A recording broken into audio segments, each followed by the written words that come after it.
just so good, Adam. You're just so good. Like, what am I supposed to do? You're so good. Why don't you just do this solo? Because you're so good. Nah, he's not going to do that. Welcome, everybody, to the MLB Deeper Dive presented by Untitled Chapter. I'm Eric Lindquist. Let's talk through the six-gamer, shall we? Hit that like button right off the bat. Josh gave me crap yesterday. I don't care. It's Josh Engelman. I'll live. But hit that like button, subscribe button, and notification bell because that makes me happy. It also makes my co-host, who's egotistical in pretty much every single way, happy. Look at him. He can't even hide that smirk. He's like, I'm in first. I'm winning $50K in the early slate.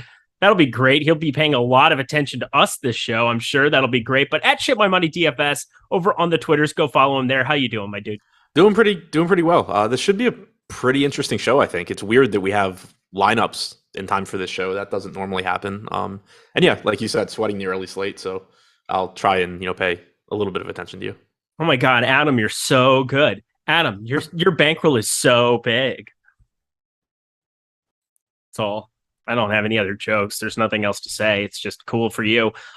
Nobody else cares about how much money you're winning other than me. So there's that. Maybe somebody else. Larry C. Show would be over by 5:10. Yeah. Adam could do this solo. He'd be like, yeah, here you go. Here are my tournament plays. And we're leaving. Yeah, pretty much. That's pretty much what you do anyway, right? Yeah, more or less. But especially now, because I actually have a crunch running. So I could in 10 minutes, I'll actually have an answer to who I would be playing if the slate started right now. So I would be able to do the show extremely fast. Yeah, that's probably true. Well, you know what? I'm going to do one thing, because if you go over to my Twitter at Eric Lindquist and you go follow me there, we have something that just started up here. I've been doing Lindy's Leans, Likes, and Locks over on the Odd Shopper channel every single day. It's just been a grind this week. 3 straight days of 15 or more MLB games because of doubleheader, 17 today. I tell you what, we're putting in major work over there. I'm trying to get you guys the best bets every single day. And now, if you guys head to stokastic.com/Lindy, Lindy, you'll be able to sign up for my insider access. Take advantage of that. Use promo code ELInsider to be able to sign up right now and join the Discord where I just posted my betting card for the day. I would take advantage of that here going forward because I don't know if you guys know this. As much as Adam and I give each other grief, we talk because he thinks I'm sharp. Yeah, am I sharp, Adam? I don't know what gave you that impression. Okay, never mind. But I think I'm sharp, and that's what matters. Were we just leaving the show? No, that was. I heard music. I was trying to come talk, and I was going to say you're sharp as a spoon, but yeah. Tyler Zander, everybody, behind the virtual glass, doing an absolute shite job. Great job. Well done, sir. Glad to have you along for the ride. Just sit there and be quiet. Okay, that's cool. That's great. Thank you. Let's do this, shall we? We've got 6 games to talk about. We should be flying here and turn it over to the MLB Live Before Lock show. Who is on that here today? Let me pull up the lovely card. We've got Neil Orfield and EMAC. Oh, my God. That is the greatest combination of people ever. Neil Orfield and EMAC coming up next. Take advantage of that. But look at that. Lindy's Insider Access. Definitely go sign up using ELInsider. Sign up at stokastic.com/Lindy today. Wanted to throw that out there because, I'm a self-promoting individual. But Toronto, Baltimore, you ready to get this started with your team? Yep. Cool. Alek Manoah on the mound, not ideal for Baltimore. Going up against, a combination of individuals. We had Dean Kramer, who got scratched, and then all of a sudden, Dean Kramer's going to be pitching, but he's going to be pitching behind Tyler Wells. Both of these guys are starters. I don't know exactly what's going on, but we have Tyler Wells activated off an oblique. Lots of things to talk about there. Probably not from a pitching perspective, but Alek Manoah, we sure do. How do you feel about him on today's slate where he's definitely not as popular as what I was expecting him to be? Yeah, I think that he's an interesting spot on this slate because he's not a great strikeout pitcher, especially for that price tag. And the matchup against the Orioles isn't great either, but he seems like he's kind of going overlooked here. We have him with 19% ownership and a 29% chance of being a top 2 pitcher. By comparison, Jordan Montgomery, basically the same chances of being a top 2 pitcher, getting 34% ownership on DraftKings. Now he is $1,300 more expensive, so that's partly why. But then, you even look at somebody like Yu Darvish, who's $500 less expensive, 35% chance of being a top 2 pitcher, but getting more than double the ownership. So Manoah doesn't project quite as well as some of the other pitchers, but he's still close enough where I think that maybe, going a little bit under-owned here. Yeah, going a little bit under-owned, I would say, to kind of say the least. I mean, this is This is a guy who's never had the strikeout stuff on certain slates where he just jumped and vaulted to the top of the board. But I will say, I don't know what's going on with Arizona, but they're on roids. So that's cool. Christian Javier against Texas makes a lot of sense. We'll talk about him. He's the chalk of all chalk. But Jordan Montgomery, that's kind of the interesting one to me. He put on a Cardinals jersey and became the left-handed savior of the town. Basically had one bad outing against the Braves that have accounted for 5 of the 6 total runs that he's given up since joining the Cardinals. But I mean, I feel like Manoah, I might have a little bit more upside than him. And you're talking about almost half the ownership. So I think for me, it just comes down to if they're going to have identical top 2 pitcher percentages, I find it very hard to believe that I won't get more Manoah than Montgomery. Yeah, and I do actually want to clarify something a little bit. I said, I don't think Manoah, when you factor in salary, I don't think Manoah is going under-owned. I think he is going less over-owned than Javier, Darvish, and Montgomery. Correct. Yeah, that's the right way of looking at it. But there's also some, what's the Bantha fodder? I don't think you'll get that one. Star Wars reference? Yes, no? Absolutely not. Cool. Good talk. Glad we had it. But yeah, there's absolute dog shit at the bottom of this. That's Bantha fodder. That's kind of like the Star Wars slang for it. So okay. Yeah. So I mean, it goes back to just because a player is slightly overowned, you know, there's such a gap in projection between top end pitching typically and not top end pitching. But of the guys that, you know, are projected to be the highest scoring pitchers, I think Manoah is the closest to correctly owned, I guess. Gotcha. Because there's 5 pitchers that are basically not unplayable because it's a 6-game slate, but let's just say I doubt I have shares of them. Would that be Reagans, Abbott, Henry, Kramer, and Greinke? Look how good you are at this job. I might have a little Zach Greinke, but I'm also an idiot. I doubt I have any Zach Greinke. Let me crunch. I'll crunch here and let you know, but it's just one of those things where I just know that I always have to like 2 or 3% of him that shows up, and then I have to delete it or change it by hand because it's Zach Greinke. He's in 5% of the lineups that I am currently building in Cruncher. I'm pretty confident once I throw those into Excel, he's getting kicked out. There we go. That's look at us. Look at us. Who would have thought? Not you, not me, but kind of the same take there. Let's talk about Toronto, because this is a very interesting situation on what you're expecting from Tyler Wells and Dean Kramer, kind of turning it over. Because again, Tyler Wells had the oblique injury, activated here. He hasn't pitched since July 27th, it is, at the big league level, but going to be basically be like a pure opener, I would expect, like an inning or two. And then it basically becomes Dean Kramer. And whenever you see a lefty to a righty type switch like this, they're both righties. Oh, that's what I'm. Why do I always think that Tyler Wells is left-handed? There's another Wells that is left-handed. Alex Wells is also in the Orioles what it is. And is left-handed. Somebody wrote that on a video for me like 2 months ago, but this is the first time I've had to talk about him in forever. So I guess that might be it. Whatever. We know that both of these guys aren't exactly the best pitchers ever, but I believe Adley Rutschman is God, so that's cool. How do you feel about Toronto going up against a Baltimore pitching staff that I always target, but it never seems to go all that well? I think it's a decent spot for Toronto. I do like them at the ownership they're currently projected for, at only 6.5% ownership. Tyler Wells is okay. Dean Kramer is okay. I'm expecting that you're getting like 2 to 3 innings from Wells, assuming that he pitches reasonably well. He went 2 1/3 in his last rehab start. The plan originally, I think, was for him to just make another rehab start and then the Orioles to figure out what they were going to do with him. But because this is essentially a must-win game, they said, all right, never mind. We're just going to have him throw his next rehab start in the major leagues instead. So I'm expecting that they try and stretch him out a little bit, and probably try and get like 3 innings out of him if he can. Then you get Kramer out there for like 3 innings, and you get into the back end of that bullpen. So I don't think it's an ideal spot for Toronto. You know, one, you have the Great Wall of Baltimore 380 feet away, but then you also just have 2 decent enough pitchers where you're probably only facing them once, maybe twice, and then getting the other one and then getting into the bullpen. So there are things working against Toronto, but it is still a really high upside team that isn't getting much ownership. One other thing working against them is Teoscar Hernandez is on the paternity list. Very convenient timing after trying to start a fight yesterday. Now afraid to play baseball, but he's not in the lineup. So that does make it a bit weaker when you replace Teoscar Hernandez with Jackie Bradley Jr. Just slightly. Yeah, just a little. It's like replacing me with you on a show. Except in reverse, yeah. Oh, no. No. I don't know. View count. Well, I guess we're on shows together here, so we're now teammates. We're now Patrick Beverley and Russell Westbrook. That's what it is. Did you see that press conference yesterday? I did not. You have to see Patrick Beverley's quote about LeBron James and Patrick Beverley wanted it to be known that LeBron James and Russell Westbrook are lucky to play with him. He flat out said, well, I made the playoffs last year. They didn't. That's funny.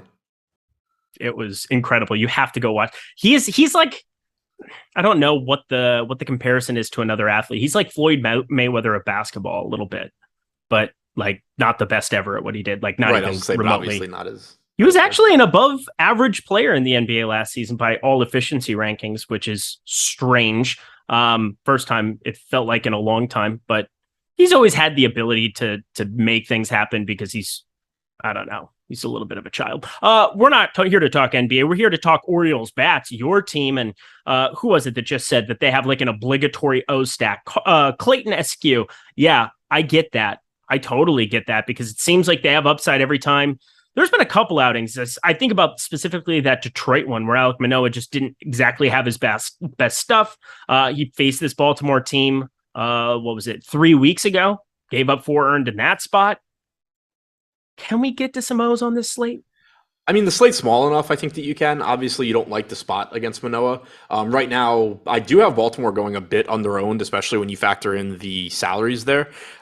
They're projected for 3 to 4% ownership. I have them with an 8% chance of being optimal. Again, factoring in salaries. So I do think they're being a little bit overlooked. I don't love targeting Alek Manoah. Like, he is a good pitcher. 154 expected ISO to lefties this year, sub 100 expected ISO to righties. You do have a good lineup once again from Baltimore.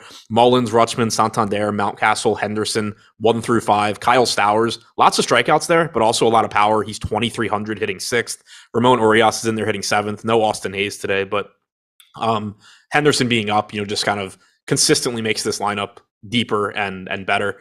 He still has multi-position eligibility as well, so that makes them look a little bit better too. All right. Well, I don't really know what else to say about this game because Alek Manoah, I like a little bit more. He's expensive. He's the most expensive pitcher on the slate. He shouldn't be. I don't think there's any argument about that, but he's decent enough. I'll still get to more of them. And then Toronto bats, kind of a weird spot, I would say, for them, but we'll kind of talk about the other games and we can talk about Toronto relative to them. But anything else for you in this one? Nope. Cool. We move along to Reds and Cubs, Mike Minor versus Javier Assad. Both of these guys, they fall into that category of 5 guys that I don't want to probably play too much of. But Javier Assad's getting quite a bit of ownership here, mainly because of a Cincinnati matchup. And I will say it's one of those things where he looks decent enough. I mean, the K's just haven't been there. It's more of a run prevention thing. I am worried because he pitched on the 2nd of September here. That's not all that long ago.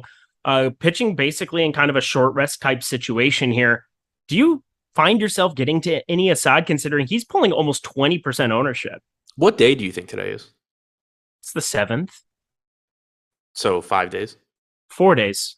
Well, he 4 pitched days on the then, 2nd.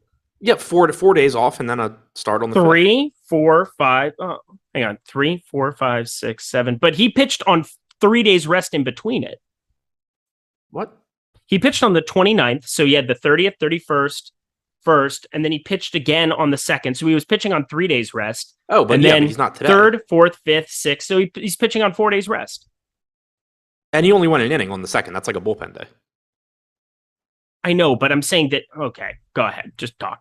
Okay. Yeah, so I mean, I think Assad looks fine here. He's facing Cincinnati. He's somebody that I think it was you and I had talked about when he first came up, that I kind of just don't buy into anything he did in the minor leagues prior to this year. There are articles saying that his velocity's up, that he's added or improved his cutter. I'm not really sure which one. But his numbers across the board are just a lot better this year in the minors. Last year, Double-A, a 17.7% strikeout percentage. This year, 24.7%. He carried that to Triple-A as well at 24.8%. It hasn't shown up in the 10 innings that he's thrown in the majors so far, but he seemed improved, based on the minor league numbers. So I do have interest in him here. He's cheap. He projects reasonably well in the context of this slate where there isn't a lot of cheap pitching. So I do understand why he's getting that ownership at 6,100. I think it makes sense. Yeah, me counting with my hands and fingers to that wasn't the best look that I've ever had. Not going to lie. Rudimentary math. Look at me go. Yeah, carry the one. A little bit of that for you, Adam. How about that? You didn't see it. I didn't. Whatever. Just use your imagination on which finger. Let's continue to, well, I don't really want to talk anything that has to do with Mike Minor ever. He's horrendous. The nicest thing I can say is that he's a pitcher who's under 7K, who's completely unowned. He did put up 26.2 DraftKings points. Whoop-de-doo, Basil. What does it all mean against Washington? We're not going to roster any of him, though, are we? I think Minor's going a bit underowned here. Oh, no. I don't think he's really worse than Assad. Like, I haven't projected higher than Assad. So it's not a spot that I feel overly comfortable with. He's been legitimately bad this year, but I don't really like pitching on this slate outside of the top tier guys. So I do think I'm going to end up getting to Minor. I'm with you where I think Assad gets a little bit more ownership. I mean, he's 6,100 and looks overall better. But Mike Minor, it is such a tough thing to stomach. I guess Patrick Wisdom being on the IL, definitely helpful. I haven't even looked. I mean, this Cubs lineup. Eloy Jimenez, that didn't hurt you, did it? I have no idea. Okay. I'm going to have to I'm check in here in a fourth, minute. so I don't know if that's what did it or not. But okay. I'm sweating for you because contrary to popular belief, I like you. So Javier Assad. I have 85% Luis Castillo, so yeah, that wouldn't be good. That's what I was getting at. Yeah, I can remember who he was facing. Okay. Well, regardless, I guess Mike Minor and Javier Assad, they are necessary evils, probably the right way of putting it on this slate. Yeah, they're not guys that like I want to get to, but you can only, play what you're given, and cheap pitching doesn't really leave a lot that you're going to feel comfortable with here. Okay. Let's talk the Cincinnati Bats side of it. I mean, we have all the lineups today, which is just such a beautiful, ridiculous thing to have on this Wednesday here. But this Steer character, Spencer Steer, I didn't know he was a real person in the world, but good to see him up here. 23 home runs in AA and AAA throughout the course of this season. You're looking at Solano now. You have to pick one of those two at first base. That's never fun to do when they're two of the more competent hitters, it looks like. You get the three straightforward outfielders. TJ Friedl, always going to be a guy that I have interest in against a righty.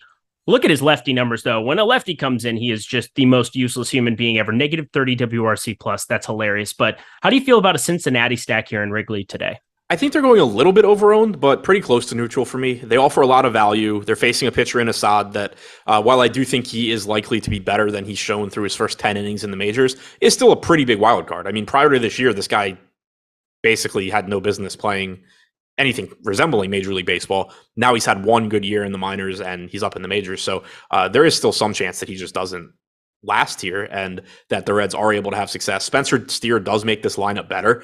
Normally the issue with Cincinnati is, they're cheap and they look pretty good, but in terms of value, but outside of like Jake Fraley and Friedl when he's leading off, it's really difficult to point to hitters that you actually like. Spencer Steer does add another hitter there at only 2,400. I think he's on the short list in cash games as well. TJ Friedl also on the short list in cash games at 2,100 or 2,200 leading off. So I think they're getting a little more ownership than they should, but I do think from a value standpoint, they open up quite a bit and it's not a bad spot against Assad. Yeah, and every single person outside of Jonathan India is super cheap.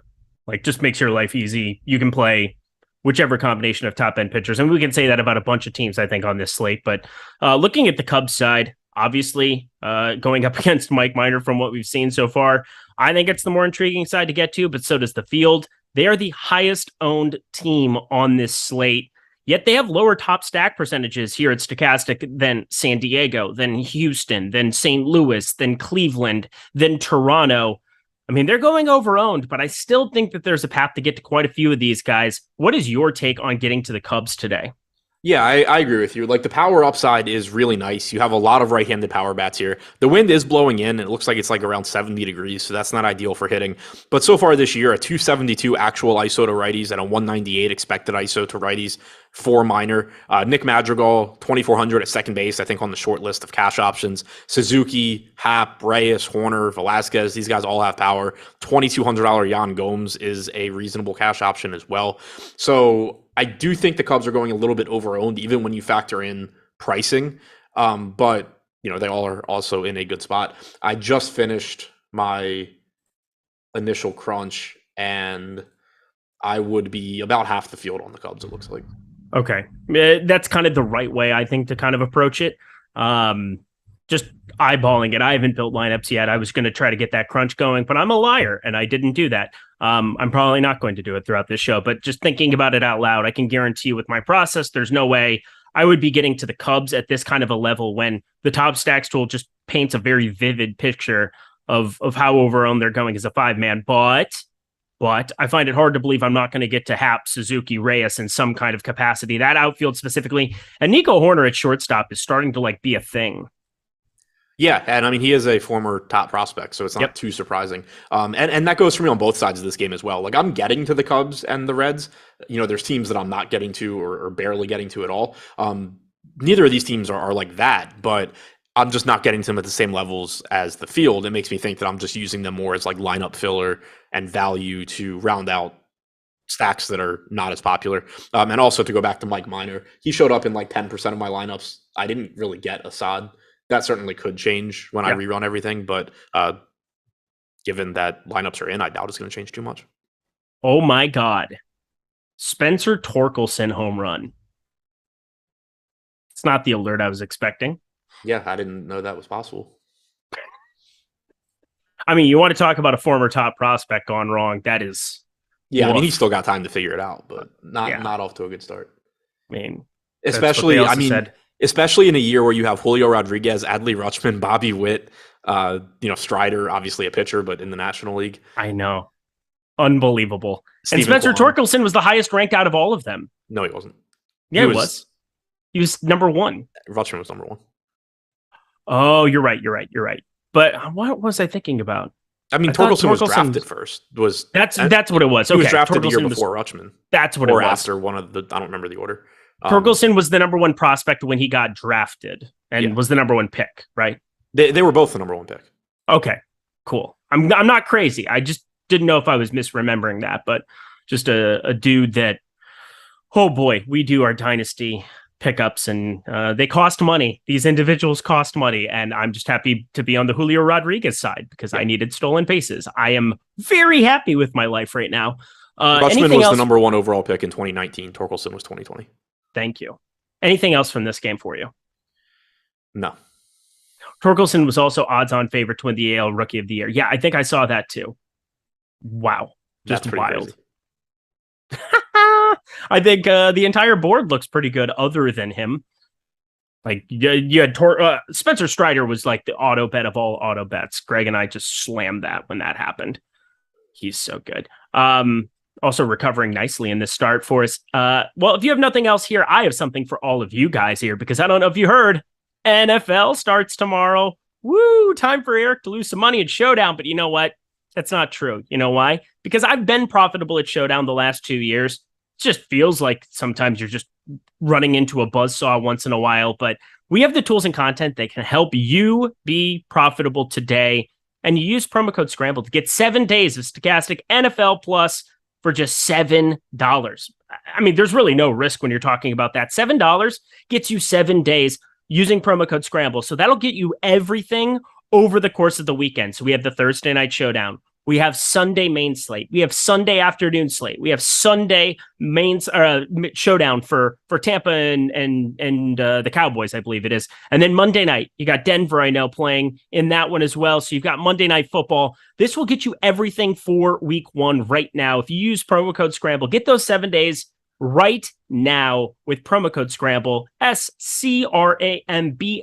Look at me spelling. I can do it. This offer is valid through Tuesday, September 13th, but why wouldn't you want it for week one? Always routinely one of the most profitable weeks of the year for anybody who is a good DFS player. And now you can be a good DFS player by default just by using the tools. We have the lineup generator, brand new, player projections, ownership projections, top stacks tool, boom bust tool, which is awesome for NFL, and so much more. So take advantage of it. Stop guessing, start winning. Join us at Stokastic today. Cool. We move on to our third game of the day. Nationals, Cardinals, Corey Abbott, Jordan Montgomery. One of them's good. One of them's bad. I'll let you guess which one. But let's talk Jordan Montgomery here because he is really, really, really, really popular. I don't want to just be at the field on all of these guys, Javier, Darvish, Montgomery, Assad, Manoah, everybody up here that's like a competent pitcher. Corey Abbott's not one of them. How do you feel about Jordan Montgomery and his current ownership? Right now, I'm getting a little bit over on Montgomery. And I think, and part of it just comes back to what you're doing with your lineups. Like if you're playing a lot of Cubs, a lot of Reds, you're probably going to want to be a little bit more cautious going to Montgomery just because of the ownership. But for me, because I am getting to teams that aren't getting a lot of ownership, you can get to more Jordan Montgomery, and he is a good pitcher. He was a good pitcher with the Yankees this year, just didn't get a lot of strikeouts, but underlying numbers were really good. He's been very, very good since going to the Cardinals. Has a good matchup against the Nats. A lot of right-handed bats here, not the best strikeout matchup, but still a pretty good matchup overall. They have a sub-3 implied run total, and 9,200 for Montgomery just looks very reasonable. Eric is an effing nightmare. Is this guy on cocaine? You would think so. But no, I did not my thing, not my cup of tea, fam. I don't know. That's very nice. You think you were being mean to me, but honestly, that's kind of a compliment, showing that I'm high energy. I'm happy to be here, and I bring up the show's value because Adam is the thing that evens us out. Adam is definitely not on cocaine right now. Adam is definitely not. I can tell that. Does Adam want to be on cocaine right now? Don't answer that. This show would just be... this show would be something. Adam, I mean, you've tried other substances and... Please plead the just fifth. saying. This is your lawyer speaking. Yeah, well, I'm just saying. The cocaine question, sir. We've seen Adam in some rare form on these streams once upon a time. Little burp action. That was a fun show. It's like a little baby feeding or something. It's just ridiculousness. Yeah, but Jordan Montgomery, I get it. Washington's not very good. Makes a lot of sense. 92 WRC plus against left-handed pitching, 122 ISO. Jordan Montgomery has given up all of one earned run in a start that wasn't against the Braves since putting on a Cardinals uniform. That seems pretty good. So I get it. I just think getting to Javier and having him be a bedrock for your lineups and then getting different to like Manoah, or, you know, if you're going to just eat the chalk, Javier Darvish, you can go that direction and get different elsewhere. But like for me, just getting to Manoah seems like not that difficult of a thing to do based on some of the teams I want to play today. Yeah, I ended up not really getting there. Only got like 2%. And I think part of it's because I Montgomery projected. What? Montgomery? Manoah. Oh, got it. I have like 50% Montgomery. There you go. Manoah he's more expensive. He doesn't project as well. And I'm getting the contrarian team, so I don't have a lot of reason to get to Manoah. Pre-game Adam show is the best ever. I would agree. Show would become business ideas with Adam and Eric. What?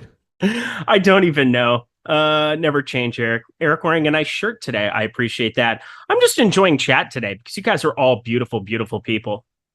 Tyler, you're killing their buzz. He could never. If anybody was on drugs at Stokastic, it would be that Greg Ehrenberg guy. There's something to mine out there. I wasn't meant to be mean. I could be mean, but I'm a stranger on the internet. Who cares? Just hard to keep track with your mind bouncing off the walls. This must be your first time turning into these shows, because that is literally what I am employed to do, is to do my random squirrel. Where's the ball? Let's play fetch. I went to sit down and get ready to do the show, and I realized I was out of coffee, and I didn't bother making more, but I came really close just because I was like, I need to keep, Eric's going to drive me crazy if I don't get more coffee. Yes. Jack Nicholson meme. Yes. A little bit of that for you. Okay, let's talk bats here, because St. Louis bats are kind of the priority for me, but I will say there's definitely going to be some Washington bats making my lineup, I guess, off. First of all, top stack percentage, dead last, 3.4%. But when you talk about their ownership share, you talk about their stack score, there's still positive leverage getting to a number of these batters. So before we jump to the St. Louis side, the far more intriguing side, do you have any Washington showing up in that crunch of yours? A little bit, but not even as much as the field. I got around the field, like 2%.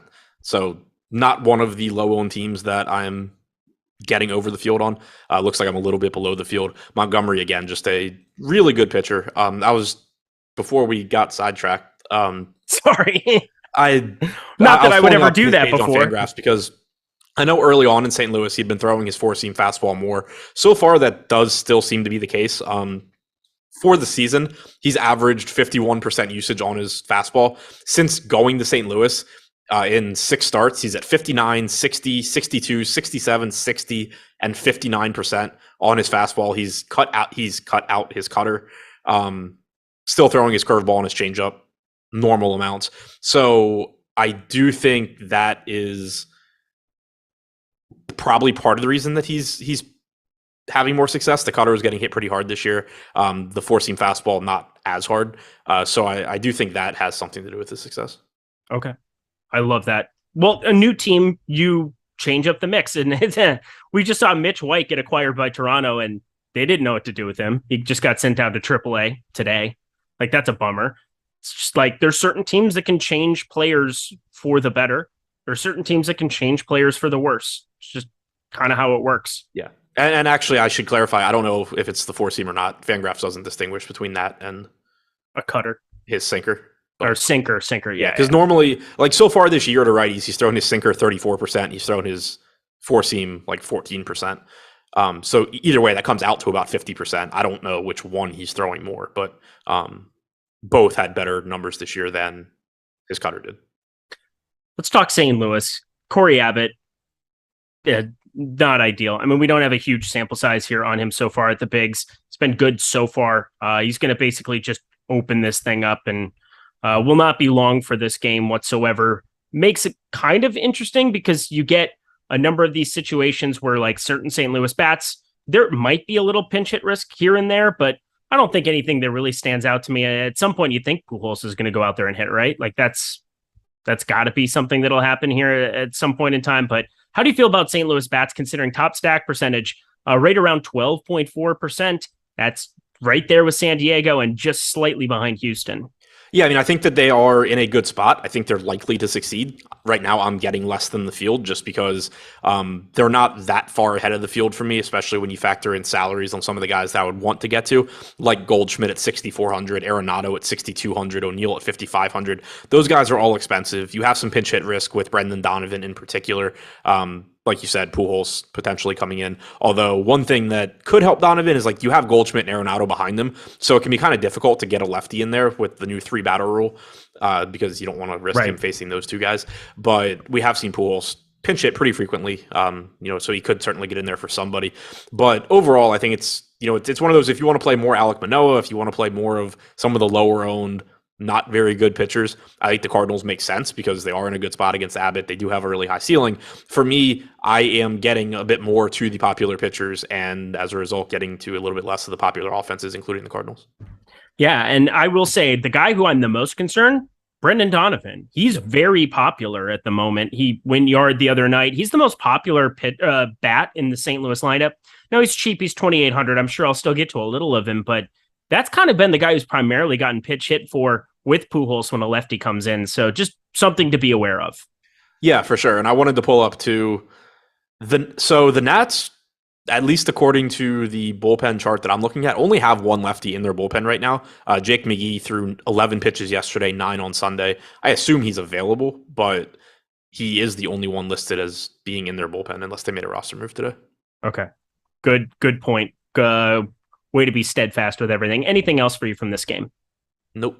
Cool. Let's talk Odd Shopper. It is truly one of the best things that we have here at our company. Stokastic Odd Shopper. It's all underneath the same umbrella, the sister site, if you will, but it is truly hand in hand. Odd Shopper is just incredible. All of the great minds who bring you all the DFS content that you love here at Stokastic Plus, they are also going to work hard over on the projections over at Odd Shopper day in, day out, giving you the edge you need in betting player props, game lines, everything that you could possibly want. You just head to oddshopper.com, you put in your email address, and that's it. That's literally all you have to do. And you get access to these projections day in, day out. Oddshopper.com, that's the place to go. And it says 30 seconds. I know that's like our slogan is, it takes you 30 seconds to find a profitable bet. It takes you more like 5. Like 5 seconds, I'm able to pull up everything that exists on this board today, and I'm able to find the best possible bets. Right now, Nick Gordon hit a home run, plus 680. Hi, how are you? Unfortunately, we can't get any access to that on the main slate because that would be way too convenient if they involved those 3:35, 3:45 Pacific time games. I know 6:35, 6:45 for you normal folk, but you look at some of the home run plays in terms of hitting a home run and the value that exists at the top of the board there. You look at like Bailey Falter, the under 5.5 at -118 at FanDuel. You can see the exact book and the exact bet and where to place it in order to find positive EV bets. Or if you're playing at Prize Picks like me out here in California, you're able to get the best expected win percentage plays that exist on the board. It is as simple as signing up today with your email address. So head to oddchopper.com, find yourself some positive EV bets that exist at the top of this board and fire them up. I'm telling you, these guys are just incredible, whether it's Alex Awesome Baker, Eddie Lai, Sean Zahn, Steve Buzzard. They are updating these projections and making you guys money. You're definitely going to want to be signed up before NFL. You can go shop NFL bets right now. That is a beautiful fact as well. So you want to be signed up and heading over there for NFL season, looking at Justin Fields' total pass completions, looking at Joe Mixon total receptions. It is now football season, folks. So I know we're all here to watch some MLB and chat MLB, but know a lot of you guys are playing NFL as well. So definitely be shopping those bets and take advantage. And thanks to all the guys working overtime here to get ready for the NFL season over at Odd Shopper. 3 games to go, my friend. We've got plenty of time here. Next up, we have Texas, Houston. Very big talking points here on both sides of it. Well, on one side of it, I would say primarily. Nicole Reagans won't be long for this one. Coming off the IL, his K percentage, 11%. We're not going to even talk about him. Let's talk Christian Javier, the pitcher of the day. He's the most popular guy. He should be the most popular guy. How much are you planning on getting to him based on your crunch? I got him in like 87%, so more than the field. Seems pretty good. Why are you doing such things? Because I heard he's pretty good at pitching. Yeah, and I mean, on this slate too, it's just there's not a lot that you're going to feel comfortable with. You don't have a Spencer Strider type guy on this slate. Javier leads the way with a 31.6% strikeout percentage, 3.82 xFIP.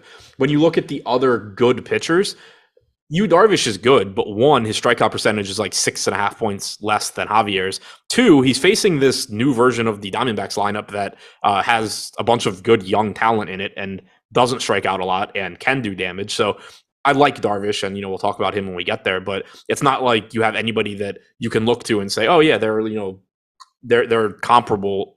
They project the same, or they project better than Javier." Like I have Javier a couple points higher than Darvish. The ownership is high, but Montgomery's getting ownership. Darvish is getting ownership. It's one of the things that I mention a lot too. Like you can't just look at Javier's ownership and ignore the fact that everybody else is getting it too. There's not a pitcher up there outside of Manoah, but like I said, I'm not really even getting to him, that isn't getting a lot of ownership that you do think is a good pitcher. So that's one reason why, for me, I'm just getting a lot of Christian Javier, and then I am getting the more contrarian bats because there's just more volatility and variance in bats than there is in pitching. Sure is. Does that mean that there's absolutely no way you're going to be getting to any Texas bats? I got like 1%, which is less than every other team on the slate. Yep. Makes a lot of sense. Justin Turner, 3-run bomb. Not ideal. Let's see, where is that at? Yeah. Now 3-2. Whatever. Alex Cobb was doing such good things, and then he wasn't. 8-3 there in Milwaukee. That over, just you got to push there. A lot of fun stuff happening in the early slate. How are your lineups doing? I got to check in. They fell back. The McCutchen homer. Jeez. So, well, I mean, they fell back anyway, but the McCutchen homer almost cost me my head-to-head with B. Kreider, but I'm still up by 3 there. Oh, that's a fun win. That kind of sucks. You guys aren't going out of your way to snipe each other, I'm assuming. No, I just forgot to unregister a $500 and they auto-matched. Oh, well, that's yeah. lovely. I mean, in the big tournament, I'm back to my best lineup being in 24th. BK's good people, though. Love his content. He's a good dude. Best ball, bro. Or I think even interacted with him. Oh, I met him at where did I meet him at? Live baseball final, FanDuel with good old Renpak, who qualified last year. Got to go to Colorado. He also invites me to live finals, but I went to that one, unlike Dallas with Adam, which is sad. Yeah. I mean, well, I can't change. I don't want to change anything about Dallas other than that one guy playing the same lineup as me. You wish I was there? Yeah. Yeah. No, my sweat. my sweat now, I guess. Disregarded. The 4K the satellite to the 4K Mega Milli, but I'm in first, but probably gonna drop back. Well, let's talk my highest owned team. That would be the Houston Astros. Yeah, there's a little bit of negative leverage going their direction, but they do have the top stack percentage. And I feel like this is just a team that I haven't really had a chance to really fire them up in both the way that I've wanted to on a number of these slates. They're just so deep. And you get Christian Vasquez catching there. Yeah, he's 4,600 batting eighth, but that is such a high upside bat, under 5%. He hasn't necessarily come fully to fruition here as a Houston Astro. It hasn't been the best run for him, but God, I just look at the overall sample size, and I do have to think that that's going to be a bat I just get to tons of here. You get to Kyle Tucker, who's maybe my favorite player in baseball, not in a Minnesota Twins uniform. Just 1 through 9, there are opportunities. Even the Dupont character at the bottom of this lineup is showing up as I started my crunch here. But Houston, I'm just getting to tons of. What is your game plan with the team that has the top stack percentage in the top stacks tool? Yeah, I'm coming in right around the field on them. I think that it's a good spot against Cole Reagans. He doesn't have much of a sample in the major leagues, but doesn't appear to be ready to be here. You have to click to the second page on Fangraphs to even find him. If you sort probable pitchers by strikeout percentage, comes in at 11%, 12.2% walk percentage, 6.1 xFIP so far, and now gets a really difficult matchup against Houston. The ownership is there. They do have some expensive bats with Altuve, Alvarez, Bregman, Tucker, all over 5K. But after that, it gets cheaper. You mentioned Vasquez. He is a solid hitter for a catcher. Trey Mancini hitting in Houston. We've talked about it a lot. That ballpark is just made for where he hits fly balls. So there are some ways, Jeremy Pena hitting second. There are some ways where you can offset some of that salary. There are 4 teams right now that I'm getting double-digit aggregate exposure to. Houston is one of them. They are certainly the best of the 3 in terms of talent and likelihood of me not hating myself for playing them. That's always nice. I don't want to hate myself. I'll just do this. Yeah. Trey Mancini. It's a nice change of pace when you look at what teams you're getting the most exposure to, and it is Baltimore, Kansas City, Arizona, and Houston. So nice to see Houston in there. Yeah, that's better. That's better. One of my favorite things, just in terms of expected home runs by park, the top ballpark for Trey Mancini, if he had played all of his game based on his hard hit profiles, expected home runs would have been tops at Houston, 25, actually 27 in Arizona. That's kind of a surprising number to be looking at. Coors 30 now, I guess it is. So it's changed a little bit here recently. You always think of Cincinnati being the top 131, but in terms of teams that he would actually have been traded to, Houston, above and away the best ballpark he could have possibly been acquired into. Does the Coors Field game ever end without the Chalk hitting home runs in the 9th inning if they haven't done it before? What just happened? Urias homer. Son of a biscuit. Which did move me. It regained my lead on B. Kreider, but I don't really care about that. It just... Yeah. You're worried about winning first 50K. In the satellite. I'm breaking even now. 2 garbage time, McCutchen and Urias, that's just garbage. Yeah. If Caratini does something here, I will literally jump out my window. Jump out. I'm gone. Don't everybody cheer for that. Oh, Duke heard that. Duke said, Dad, you can't do that. That's all right. What's up, little man? Anything else from this game for you? Nope. Cool. We continue our way on. Actually, first, fantasy football season. You guys all know that it's here. We've made it. Stokastic. Fantasy football and best ball YouTube channels. Go give those a like. We have Stokastic. We have the motherboard over here. We have the Odd Chopper channel. Bet you guys are subscribed to both of those if you're watching this content right now. But we also have the Fantasy Football and Best Ball YouTube channels. You want to be checking those out. And then producer Tyler sent me over here. Yes, Duke. I'm very aware that I'm on a show here right now. We've got YouTube members Survivor Pick'em. That's pretty cool. First place is a year of Stokastic Plus. If you're a member and you have a badge, they're here on YouTube. See the perks below or the video on the members tab on YouTube to get access to the contest on Yahoo. So it's going to be hosted on Yahoo. I don't know anything about that. That is so freaking cool. I love Survivor pools. I will definitely be checking this out and seeing if I can't get some people to go check that out. Obviously, I'm not going to win a year of Stokastic, that's for sure. But one of you guys can. That is a massive value. Tons of incentive to be able to go do that. So I would go head over to Twitter. Find this link that's posted here. Is that on Twitter or is that in the YouTube link below here, producer Tyler? What am I looking at? You can't see the link unless you're a YouTube member. So hit join. Oh, that's awesome. It's only for YouTube members. So I gifted. And look at that, members, producer Ty coming in. You just came in and gifted 10 DFS subs to the people. What a guy. What a guy. Adam and I don't give you guys jack squat other than if he plays. Just kidding. I'm upset Arcathel's got one, though. I'm not going to lie. Look at that. Uptown, Clayton Askew, Kyle B23. All the people. You're one of the good ones, Tyler. You're one of the good ones. Anything else from this game for you? We can move along. Oh, I already asked you that. We got Guardians and Royals. Cody Morris here opening. Zach Greinke there on the other side. I don't know in a million years how you get to any pitching here, but we should at least talk about this McCarty fellow that's going to be backing him up here. This is the spot where you're going to see Cody Morris open righty, and then they bring in the lefty here, but I don't think it really changes anything from the Kansas City side. Anything that stands out to you in terms of pitching in this one? Cody Morris has really good strikeout stuff. There's that. Oh, yeah. He's incredible. And he's 5,300, but not getting to him, even though he is so cheap. And then Greinke, I'm not getting him either. Obviously, a tough matchup for him. Not a very good strikeout pitcher at all. He's another one you have to go to page 2 on Fangraphs to find him if you sort by strikeout percentage. 13.7% strikeout percentage, 4.45 xFIP. Just no real interest in the pitching here. If I went to one, it would probably just be hoping that Morris strikes out 6 guys in 2 innings or whatever. Well, the Royals are completely unowned, so that means Adam is going to have them as his most exposed team on this slate today. If you've watched any of these shows recently, the man just plays Kansas City like it's his job. How are you feeling about your Kansas City Royals today? And yes, I'm calling them yours as opposed to the Orioles.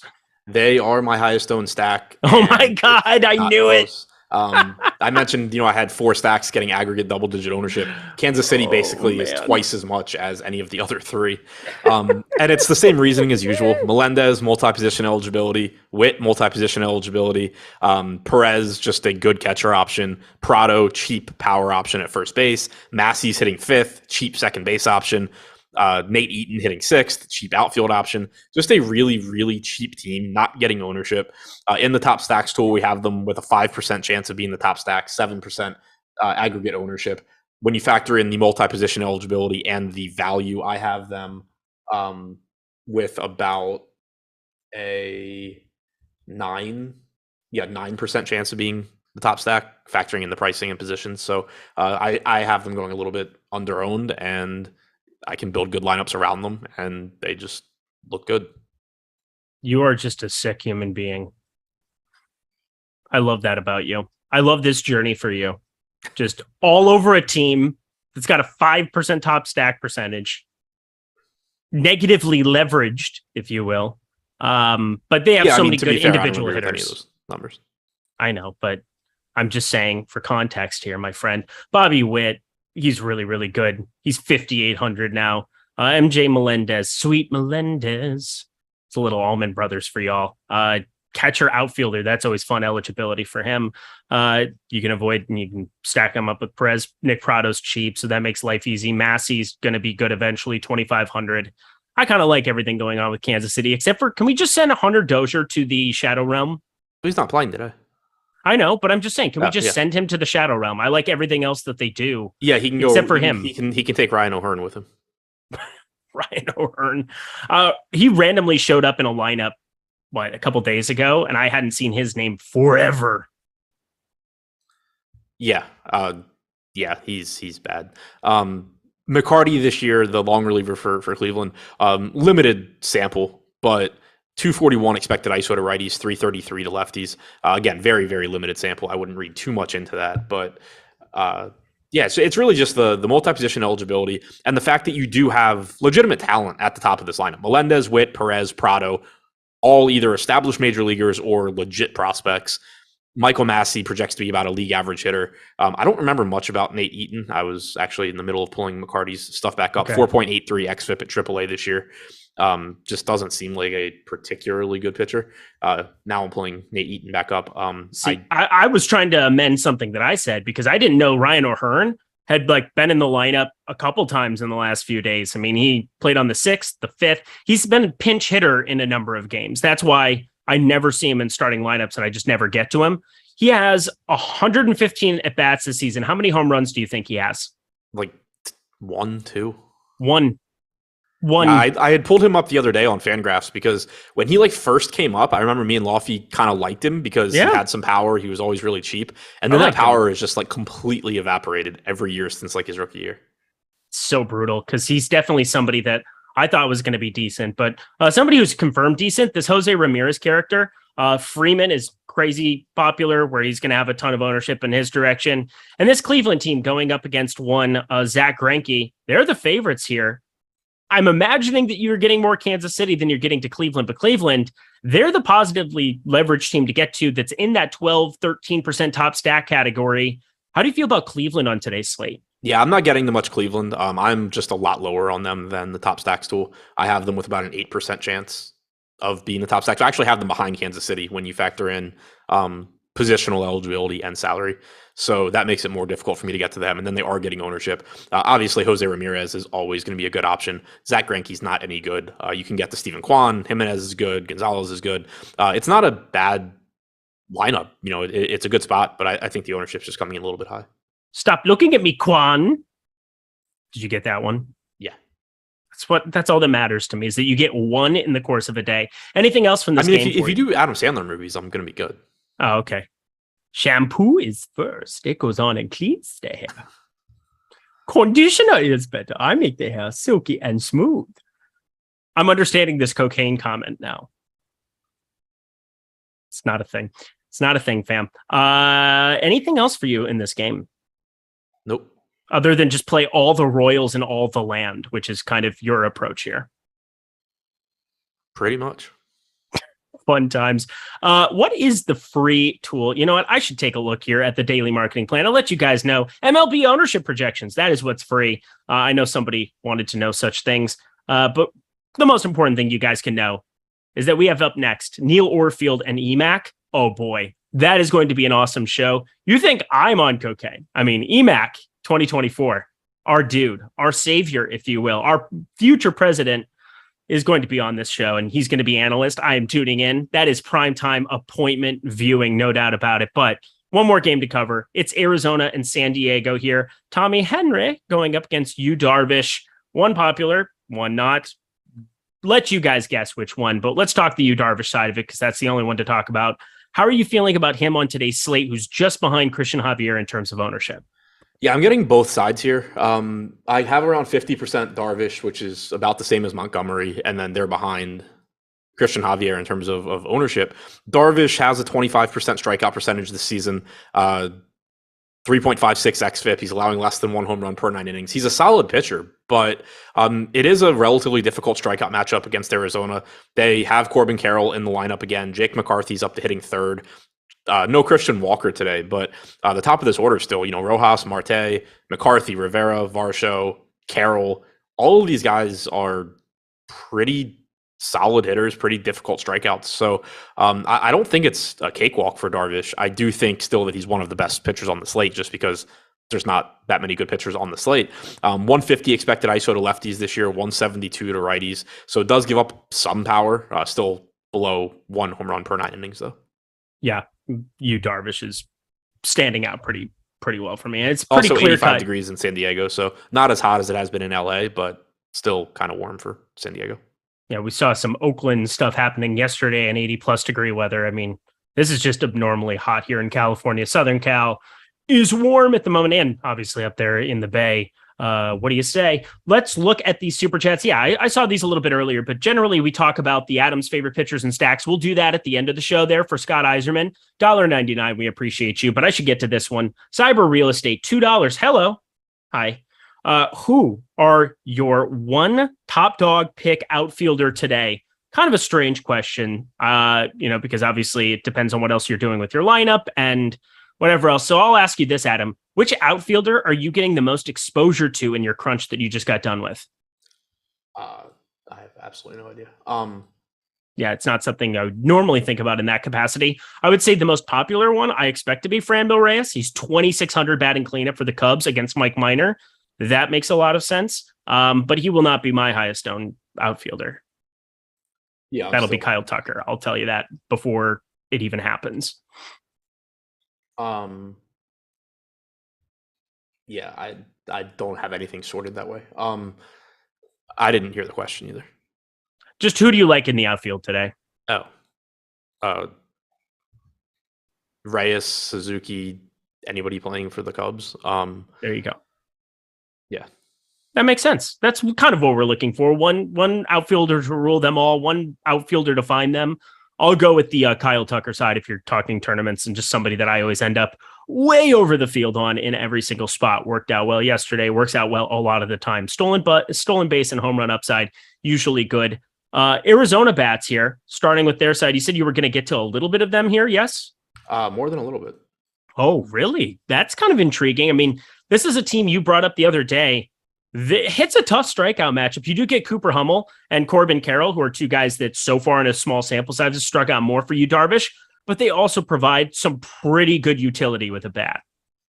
Yeah, and they're pretty cheap, and they're just not getting ownership. They're projected for like 4 to 5% ownership. I'm getting around 12%. So, not going as crazy on them as I am Kansas City, but getting over the field here. I like Corbin Carroll at 2,700. I like Jake McCarthy at 3,500. Rojas, Marte, Varsho. I mean, these guys are all solid hitters towards the top of this lineup, and they're just not getting much ownership. So on a slate where I really prefer the popular pitching to the not popular pitching, I'm going to end up on teams like Arizona. Same reason that, I hadn't finished my lineups when we talked about Baltimore, but I'm getting like 12% Baltimore as well. So similar exposures for me to the Orioles and the Diamondbacks in, I think, similar spots against pitchers that I think are good, but they're just lineups that have enough power and, in Arizona's case, speed, that I'm still interested in getting to them. Tommy Henry, let's round out the show. 43.9% hard hit percentage, 428 expected slugging, doesn't miss bats, walks dudes. I wish Brandon Drury win this lineup because that would be a really fun guy to get to, but it does make it a little bit cheaper. You get Will Myers in there, Austin Nola. That's all right from the right side going up against Henry. How do you feel about the Padres to round out today's show? I think they're in a good spot. I also am just not getting the much of them. But again, this goes back to what I'm doing with pitching, and it's why me telling you what my exposures are, it can point you in the direction of what I'm doing, but you shouldn't necessarily just try and replicate them, because you can make really good lineups that have the Padres. You just need to be a little bit more contrarian with your secondary stacks or with your pitching. That's not the approach that I'm personally taking here, but Tommy Henry hasn't appeared ready for the major leagues yet. You have a lot of good hitters in the Padres lineup. Obviously, Juan Soto and Manny Machado stand out, but Ha-Seong Kim leading off, he's only 4,500. Will Myers hitting sixth at 3,300. Those both look like solid values. It's a good spot for the Padres. I just have them going a little bit overowned given their pricing and lack of multi-position eligibility outside of Will Myers. Mike Trout home run. That can't be good. I haven't cash. Well, that's good then. I don't think that matters. Take that, BK Ryder. Yeah, so I already had him beat those, so it doesn't really matter. Yeah, I'm sure that's duped anyway, right? It's got to be. I mean, I just played head-to-heads. Oh, there you go. Nice. Yeah, I don't know. I don't even have a lineup in the top 100 anymore, but my lineup with like the most innings left that's near the top is Atlanta and has Trout, so I don't know. Well, go Atlanta. They're up 7-2 right now. That's useful. But that does it here for the the deeper dive. The live before locks coming up here next. Fantastic show. But yes, Scott Eiserman, we always finish out the show with this. Your three favorite pitchers, your three favorite stacks on today's slate. Adam, go. Yeah, and this is easy since I've actually crunched already, but obviously factoring in ownership and everything else. My three favorite pitchers are Javier, Montgomery, and Darvish. Three favorite stacks, Kansas City, Houston, and either Baltimore or Arizona. Look at that. See, that was worth the $1.99. That was also worth the wait. Bet you can get those and adjust it to your lineups. But appreciate the super chat per usual. Thank you for all the super chats. And thanks for all the interaction there in the chat today. It was a fun one, no doubt about it. Thank you to Tyler Zander with his bucket hat of beers, just crushing the game. Thought it would change. It's staying the same. Adam, any final words for the people? Nope. You always say nope. I'm waiting for the one time when you go on a complete, I have a lot to say about today. I think the state of America is... No, we're not going to do that. He's Adam Scher. Hopefully he can do well here.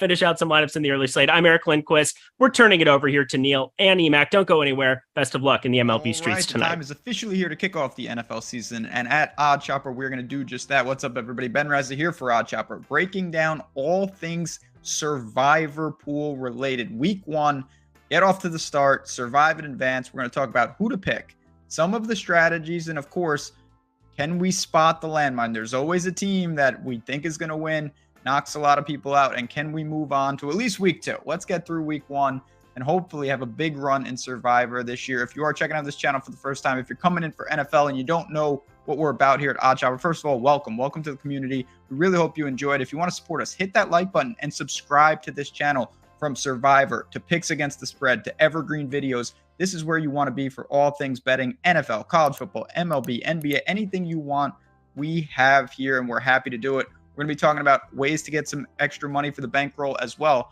But let's dive into it. Let's first talk about Survivor. All right, if you're new to it, what is it? It's very simple. You pick one team a week. No point spread, they got to win. If they win, you move on. If they lose, you are out. The trick is you can't use that team for the remainder of the year. So naturally, I'll take all the really good teams. That'll work for a little while, but then late in the year, you may not have anyone good available, and it gets much, much tougher. So it's a risk-reward balance of saving teams while making sure that you survive in advance. And we haven't been dealt no easy hand in week 1. Looking at this, we have no double-digit spreads. We've got a lot of road favorites, and we've got a handful of divisional games, all things that are very, very tricky when you talk about Survivor. But you know what? We're going to dive in. And of course, depending on the size of your pool, you'll determine how aggressive you want to be. But let's go to the board and let's see some of the candidates, and then I will get into what my favorite pick is as well. First one we need to talk about, Indianapolis Colts. They hit the road to take on division rival Houston Texans.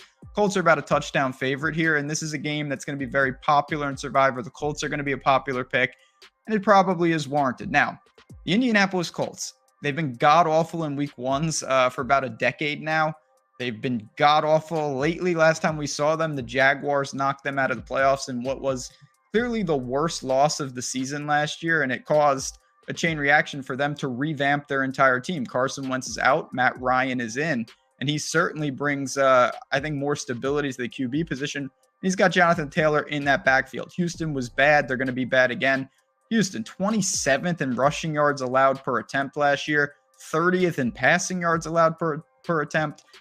I don't see many ways that improves. I think that Davis Mills will fight, but clearly the Colts, coming off what was just such an embarrassing loss to close that season, you would think that they would be ready. And if Matt Ryan gives them anything, certainly Jonathan Taylor should do his part. The Colts defense should do their part. That is a safe and pretty obvious pick this week. Is it the pick that I'm going with? I'm going to say no. I actually didn't. I wanted to avoid a division game, and I have one game that I like better, but I wanted to start with the Colts. Next game up. And before I give this one, I do want to say, I alluded just in this video a couple minutes ago, you want some extra money. Say you say, oh man, on DraftKings, I see those Survivor pools, but I just don't have the bankroll. Well, DraftKings is the way to go right now. They've got their risk-free, free money. Bet $5, you turn it into $200 instantly. So here it is. If you're a new user and you haven't signed up over on DraftKings, go there. Use the link in the description of this video. You sign up and deposit, bet $5 on any college or NFL game. They instantly credit you $200 in free bets, no questions asked. It's that simple. Why not get that money? You can turn that into some extra bets and some extra bankroll and play whatever you want. Maybe use it for Survivor, maybe use it for something else. But why not take advantage? They want your business, and it's a great way to pad the bankroll.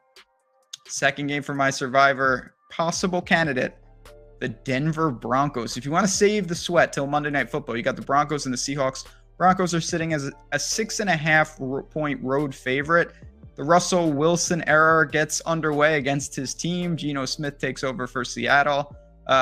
Is just a tale of two teams trending in different directions. The Broncos, obviously, massive improvement at the position that they were lacking with Russell Wilson coming in. They've got the weapons on the outside. They've got the defense. They're not at home here, but everything looks good. Seattle, they lose their franchise QB, and now Geno Smith is in control.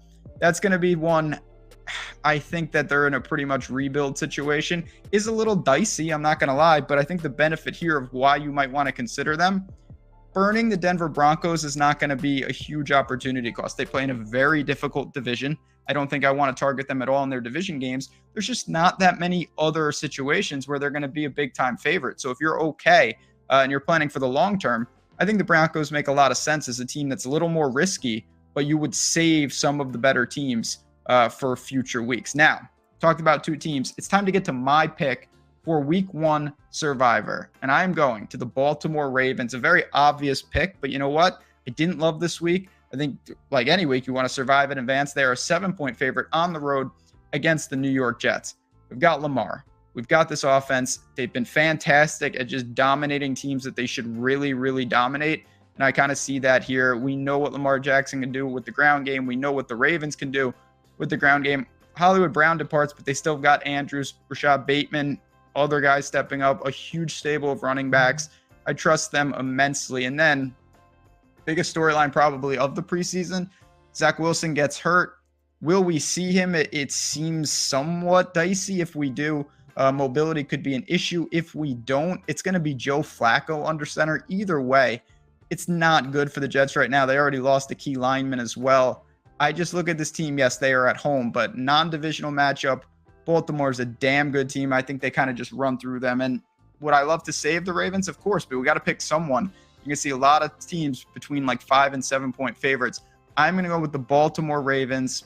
Just get it off chalky, move on, and we'll talk about that in week 2, hopefully after a sweat-free week 1 in Survivor. So there you have it, some obvious candidates. And I want to know in the comments, let us know, who are you going with week 1 Survivor? There's a lot more teams that we did not talk about, but there you have it for me. Baltimore Ravens survive and advance. For everyone here at Odd Chopper, thanks again for hopping in and checking out what's going to be an amazing season of NFL. I cannot wait to get underway. And thanks to DraftKings again. Go over there and get your free money if you are a new user. But for me and everyone here, good luck, enjoy week 1, and of course, stay tuned for even more content each and every week this NFL season.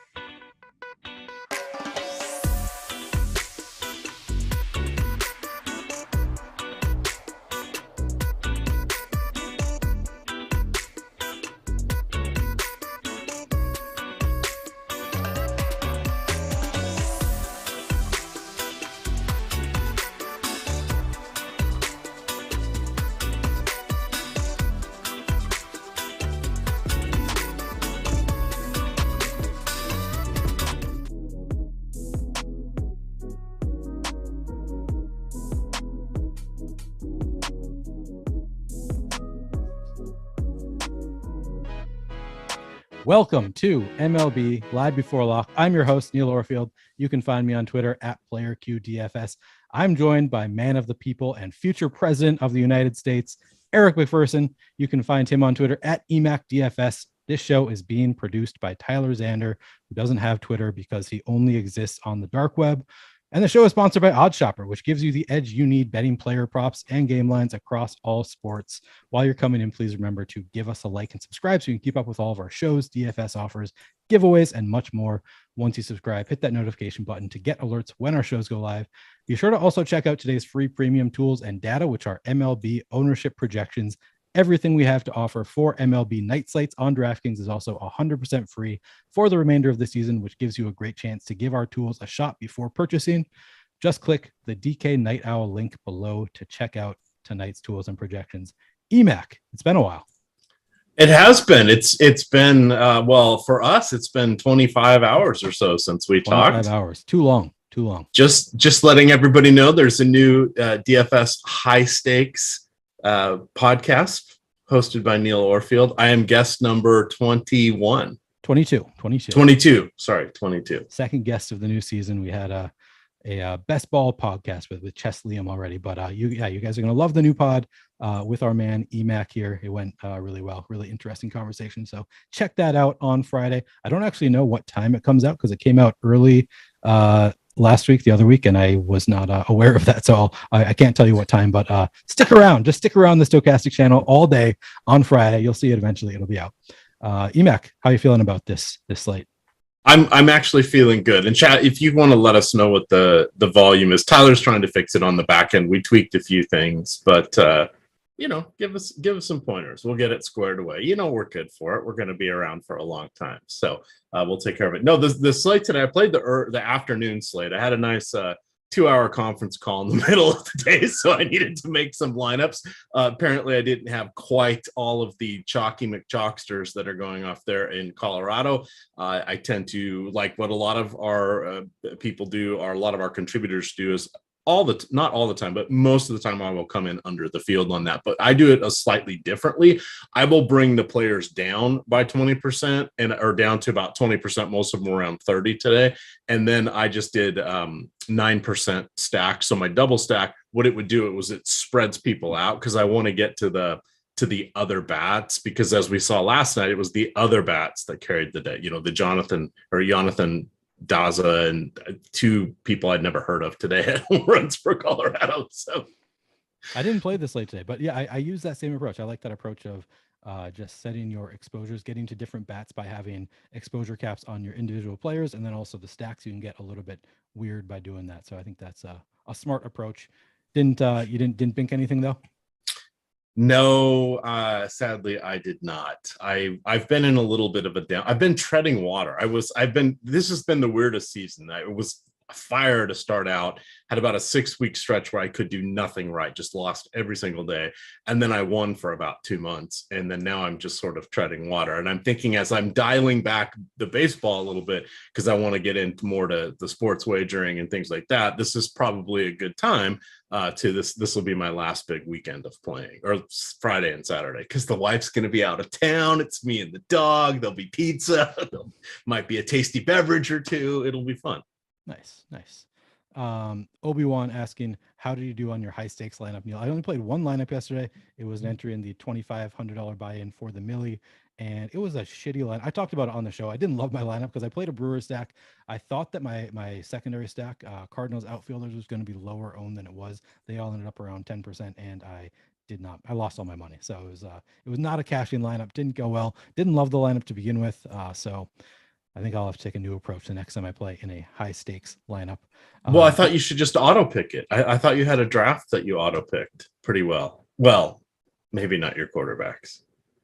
I'm talking about MLB. No, I know, but I'm saying you should auto pick a $2,500 MLB draft, which would basically be impossible. But you could close your eyes and just click down. I see. Yeah, no auto drafting for my DraftKings lineups. Only on Underdog, which is now done for me. I'm done with my best ball lineups. Finally, I think BBM 3 is about to close. All right, enough about these other sports and other contests. You ready to talk about this slate a little bit? Hold on. Before we get started, Neil, we got to figure out how to get your audio up, because chat is freaking out. Like, you're really quiet and then Emacs loud again. So we got to figure this out, and I'm kind of confused on how. All right, I'm fixing mine by unchecking. I'm turning my mic down a little bit, and I should be okay.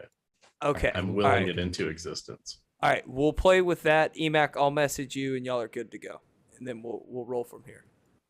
Okay. So we should just keep going. I turned off my automatically adjust. My volume is all the way up, so I don't really know what else to do here. All right, we're good to go. All right, guys, we are supposedly good to go. If you can hear Emac, that's all you really need anyway. If you can hear Emac, just fine, because he's going to be the one doing the analysis here. I'm just going to be setting him up. Emac, let's start. Actually, how do you want to approach it? Should we just go game by game? We don't always do that on Live Before Lock, but it seems easier. There's just 6 games tonight. We can do it that easy way. enough to do. All right. Well, then let's start. We've got the Blue Jays at the Orioles. Alek Manoah on the mound for the Blue Jays. Tyler Wells on the mound for the Orioles. The Blue Jays have a 4-run implied total. Orioles at 3.5. Emac, let's start with the pitchers. How do you feel about Alek Manoah and Tyler Wells? Any interest in either of these guys? So obviously, I think Alek Manoah is vying for one of the top options tonight. That much to me seems pretty straightforward. Should not be a surprise. There's really kind of 3 pitchers at the top. He would be one, Yu Darvish would be one, and then Christian Javier would be the other. That's right, Dean Kramer's not in. So with Wells pitching, I'm assuming they must be going with a little bit of a bullpen game there. That was an update that I did not see come through when I was doing the day job. So either way, I really don't want to take pitchers against Toronto, even though there are only 12 in the player pool, whomever it was going to be. And you could argue that Kramer is one of their better pitchers this year. I wasn't going to be taking him against Toronto. The Toronto lineup is just, it's impressive what they've done. I mean, they brought in Whit Merrifield. and he doesn't even play every day, he doesn't even have a guaranteed platoon role at this point. The same thing with Cavan Biggio, right? And so now they're screwing around with Jackie Bradley Jr. Danny Jansen gets at bats. They don't like when Alejandro Kirk's not behind the plate. They put him at DH. And it's just like, oh dear God, this offense is going to be something else. Now it's a little bit cooler here in the DC area. We've had rain on and off for the last couple of days and through most of this morning, and a little bit this afternoon. I didn't go and see what was happening in Baltimore with that second wave of storms here, but it's going to be cooler. So we want to remember that the Camden Yards renovations have proven out to have turned this into not the home run haven that it once was. They moved the fence back a little bit and did a couple other tweaks. With the heat, it was sort of playing kind of like Camden Yards does in the spring, early summer, but we're past that for at least for today. So it's kind of going to be more of a pitching situation here. So that to me makes us not really want to look to too many of the batters of Birdland, as I affectionately call them. They do have a couple excellent youngsters in switch hitter Adley Rushman, and they brought up their shortstop Gunnar Henderson. So he's or I guess he's playing in various infield spots, but those guys are pretty good. Not against Alek Manoah. So you can sprinkle them in. It's a 6-game slate. It's leverage. It's baseball being baseball. But I would definitely want to land on the side of the Blue Jays going against Tyler Wells at this point. And then the key thing with the Blue Jays, they have a nice mix of righties and lefties. I'd like them to have a little bit more left-handed options than they do today. But the one thing you need to know is that Bichette, Guerrero, George Springer, they're all elite in righty-righty matchups. I don't have their numbers up, but most of them are at or just above 200 ISO, which isolated power, which is kind of that elite mark. Anything above that is elite over the last 2 years trailing against righties. You also get Matt Chapman has got a little bump in the order. He's better against lefties, but if memory serves, he still has like a 178 ISO over the last 2 years against righties. So he's perfectly solid. It feels like a watered down lineup, with Ramiel Tapia and Lourdes Gurriel, because they don't play every day, and Santiago Espinal. It's really not. Those guys would pretty much play for about half the major league teams every day. So this is still a really good lineup, even though you're saying, well, who are these people at the back end of the lineup? They're good. They're making the names that you're aware of sit on the bench. So. Right. So I'm seeing on DraftKings that it looks like Tyler Wells is the opener, and then we've got Dean Kramer coming in as the long reliever. Does that change anything for you? No. I still would want to look to Toronto. They do have the home run upside up and down their lineup. I'm good with that. It makes me want to put Dean Kramer back into my player pool just so I have the option. Now, the challenge with something like that is if you're using an optimizer, we're projecting him. I've already uploaded it, but we're projecting him probably for around 9 or 10 points. 9.4 fantasy points. So that his point per dollar is not going to have him popping up in the optimizer. So what you may want to do if you want to get him is you can put your thumb on the scale, if you will. You can hit the thumbs up depending on how you have your settings. I think it defaults to 8% per thumbs up. The nice thing about those thumbs up features is I like to make the adjustments there if I'm going to do anything, because then if you re-upload something, especially during basketball, you don't have to go re-change the projections that you've already tweaked. So you can do that. But the point I was going to get to is you could set him for like 15 points and then cap him at like 10%. Just realize he's probably going to come into some of those earlier lineups as they're building out the better stacks. But then you can set some of those aside with him and then build your lineups with the rest of your lineups without him. So I do want a little bit of Kramer, only because the thought would be he might start out with the number 5, 6, or 7 hitter, which would be a little easier than going against the buzzsaw up top. So that would be the little cookie in his favor. Interesting. All right. I like that.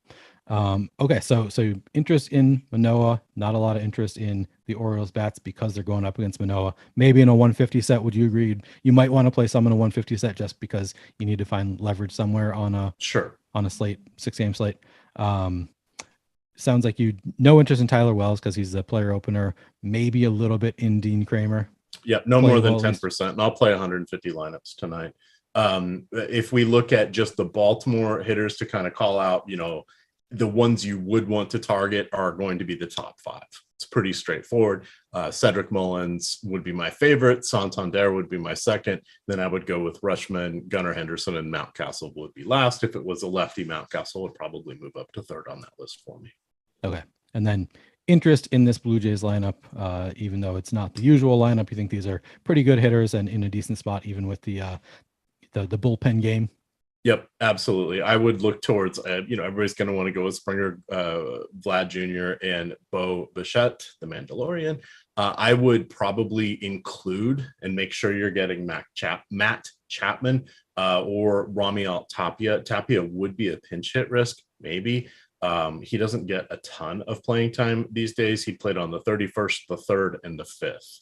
So he plays every few days. It looks like one of those was a pinch hit appearance, but it looks like when he plays, he usually gets 3 at bats, which means to me he probably loses something in the later innings, either as a defensive replacement or if there's a lefty reliever. Okay. Anything else that you want to say about this game before we move on? Nope, I'm good on that. All right, guys, let me tell you about our scramble offer. Football season has finally arrived, which means that you will be able to take advantage of one of our best deals of the year. Click the link in the description of this video below or use promo code SCRAMBLE. That's SCRAMBLE, all caps SCRAMBLE at checkout to get 7 days of Stokastic plus NFL for only $7. That's 70% off the original price. This includes full access to all the premium content and tools for NFL DFS that we have to offer on Stokastic.com, including our all-new lineup generator, player projections, ownership projections, top stacks, our boom bust tool, and so much more. Please note that Fantasy Cruncher is an add-on and is not included in our base packages, but can easily be added at checkout. This offer will be valid through Tuesday, September 13th. The earlier you take advantage of it, the better, in my opinion, just because right now you can get this Thursday, this whole weekend, you can get all of the NFL coming up if you take advantage of it now. So would recommend that. All right, EMAC, let's move on. Reds at Cubs coming up next. We've got Mike Minor on the mound for the Reds, Javier Assad for the Cubs. The Reds have a 3.7 run implied total. The Cubs are at 4.3. Let's start with the pitching again. How much interest, if any, do you have in Mike Minor or Javier Assad? So I'm looking at Assad here. I really have zero interest in him. I'll call it up and see how much he's stretched out. I was not, when I did my research this morning, I didn't even want to include him anywhere in the article, but we can say some bad things about Mike Minor because I do have the Cubbies as one of my favorite stacks. I won't be alone in that one, but when we have just, 3 or 4 really decent hitting spots, that's going to happen. But there are many ways we can differentiate our lineups here. So the key things you want to know about Mike Minor, he's 34.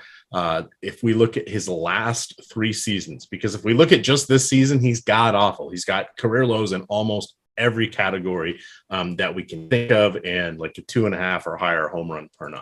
Awful. But let's go back to 2020 and include all of those.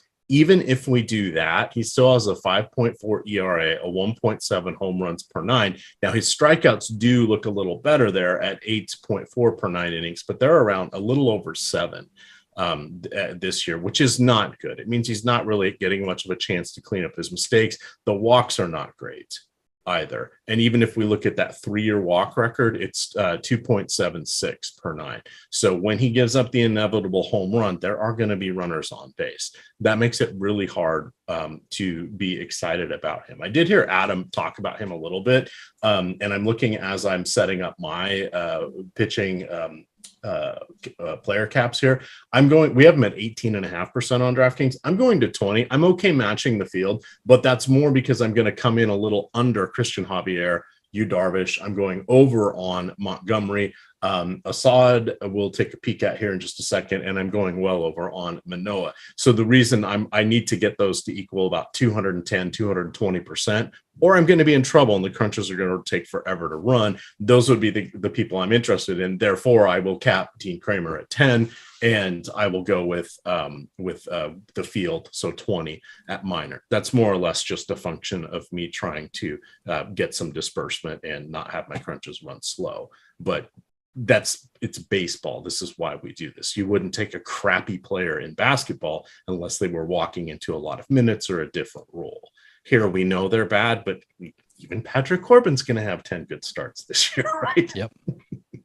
Yeah, if he's not getting ownership, it makes sense sometimes to go to the not great players. So yeah, I think it makes sense to get about the field on Mike Minor today.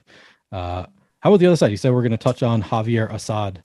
So I'm pulling up his stuff here because I'm trying to. I was like, why? Name seems vaguely familiar. So let's see. Mexican leagues, Mexican winter leagues, the last couple of years here. That's not really great.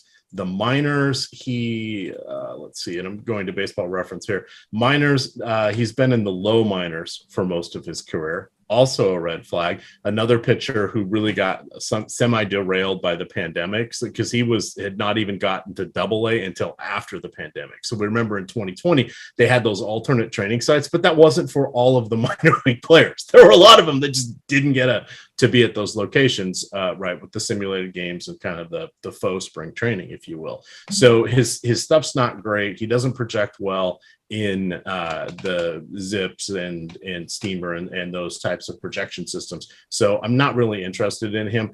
I understand why we're projecting him for 20%. He's $6,000. There's not a ton of others out there. I will, and oh, by the way, he's facing Cincinnati, which was one of the worst offenses in the league all season. And that was before Joey Votto was out and before Mike Moustakas, Two Taco Tuesday. He's washed a little bit, but they're not that great. So I'm okay with 15%. So I'm coming in a little under the field on that one. But again, it's all of a function of, can I get to 210% to make my crunches run?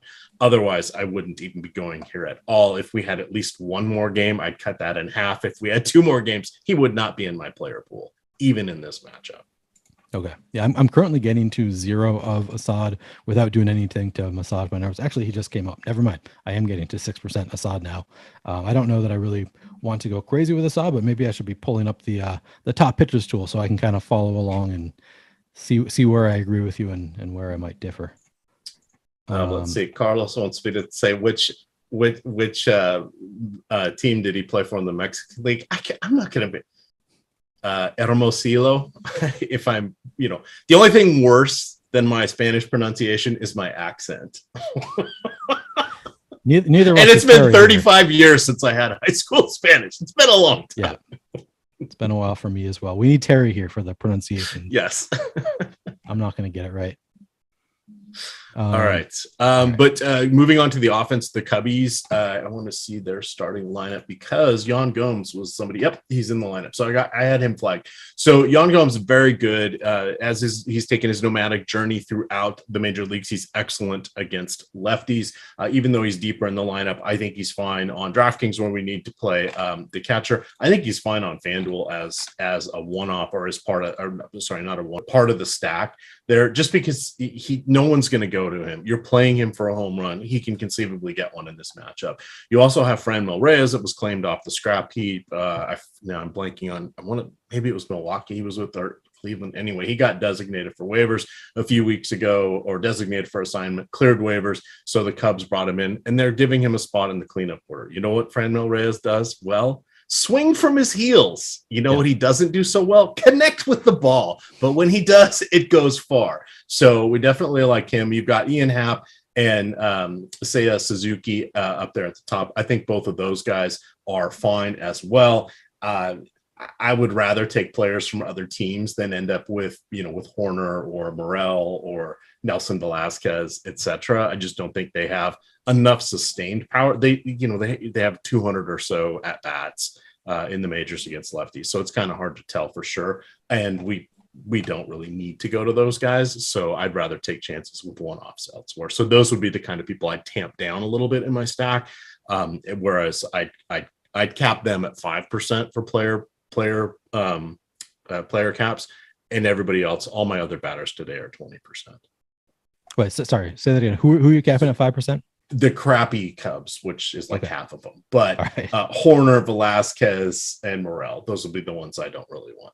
I'm playing for home runs here. Those guys aren't going to hit home runs. I don't usually set individual caps because I just assume the projections are going to give me more of. When the players are that bad, I don't want them. Now, okay. God, they're all going to hit home runs. I've spoken that into existence. Your concern is that they're going to make it into your lineup because they're cheap enough that sometimes Yes. Fantasy Cruncher will give you. Okay. And they'll give me I two follow. top-end pitchers where I'd rather have roll the dice with the pitcher and get 2 or 3 better hitters, even if they're not part of a stack. That's what I'm going for here. All right. Well, we just had somebody ask us to go over the red stack. Are you ready to do that? Eric Johnson wants you to talk about the red stack a little bit. You ready Sure. to do that, Emac? Absolutely. So if we're looking at the red stack here, Jonathan India, probably my favorite. I ended up with him on most of my season-long teams. I mentioned on the show this week, and he's forever having some sort of lower leg injury, be it a calf, be it a knee, be it it's just like, dude, you're always hurt. But he is amazingly talented. Obviously had an amazing rookie year. Kyle Farmer, I really like. Got a home run last night. I think that's just 9 on the season for him, but he was not really a regular. He gets to be a regular now because so many people are out. You do have Aristides Aquino. He is like a poor man's Fran Mel Reyes. I would prefer him against lefties, but he is going to swing for the fences. If he does connect, the ball's going out of the yard. So I don't dislike him, but the top of the order is really where you want to go with TJ Friedel, India, Farmer. I'm okay with Jake Fraley, another salary saver, batting cleanup. He's probably league average baseline as a hitter, but any of those guys would be better than the Cubs. The Cubs just get the better matchup against Minor. Are you setting any caps? I mean, we're seeing they have plenty of guys on the Reds. Jose Barrero at 2,000, Aristides Aquino at 2,000. Man, he was really good for like a very brief period, wasn't he? A couple years ago. He was, until they figured out the hole in his swing was anything over the plate or outside of the plate or in his general vicinity. Okay. All right. So he fell apart a little bit. But we got a lot of really cheap guys on the Reds who I assume would get into your lineups a little bit as well. Any concerns about these guys where you got to set a cap on them? No, not at all, because they have enough people that no, I don't. Because even if I got Solano, which I wouldn't be overly thrilled with, I still like him reasonably on this slate reasonably well. There's 12 first basemen, right? On a full game slate, none of these guys would sniff our lineups. Yeah.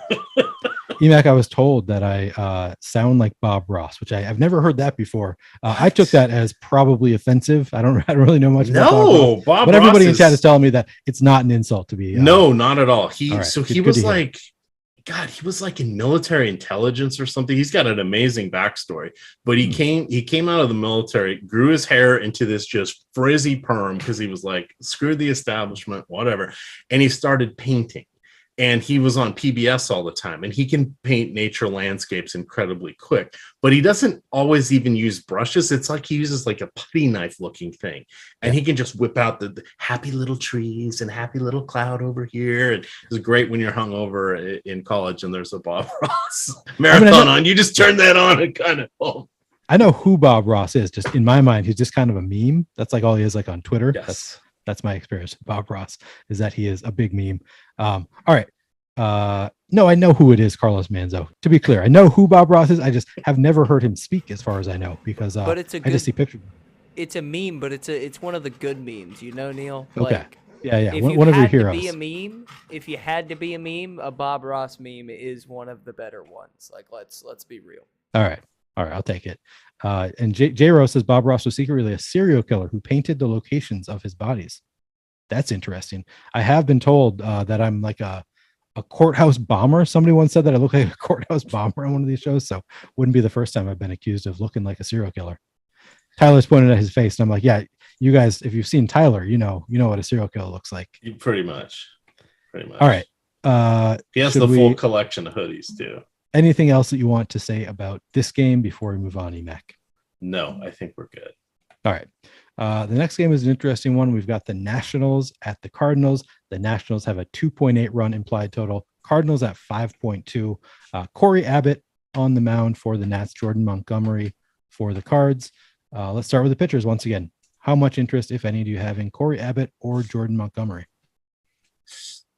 Corey Abbott, marginal. I think he's an okay pitcher. I want to say it came from the Cubs at some point somehow. I think he's better off as a multi-inning reliever. I think that Jordan Montgomery is an excellent option today going against the Nationals. I believe I did write him up in my article as the bet of the day. I'll have to see where that is in the article here. There's so much good information in the article. So here I said Jordan Montgomery has an early line of 4.5 strikeouts, which seems like a very achievable target, with the Stokastic projections forecasting 5.4 whiffs for the veteran left-hander against the Nationals, giving him a 60. This I haven't looked at what it was. This is when I wrote this morning.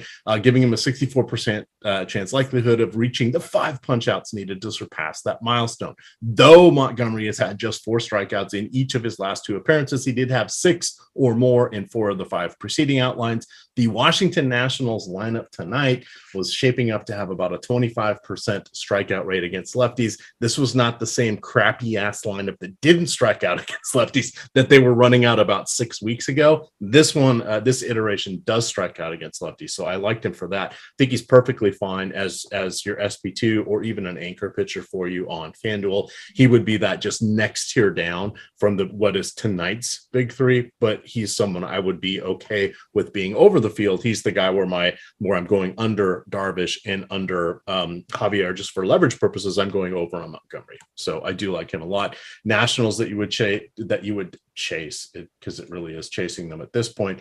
Let's get their lineup up here. It would be Joey Meneses, there he is. He's batting second. I think he has home runs. He has hits in all but 3 of his games so far. 30-year-old rookie, way to go! At some point, he's gonna not get hits, but he's like Joey Cora used to be.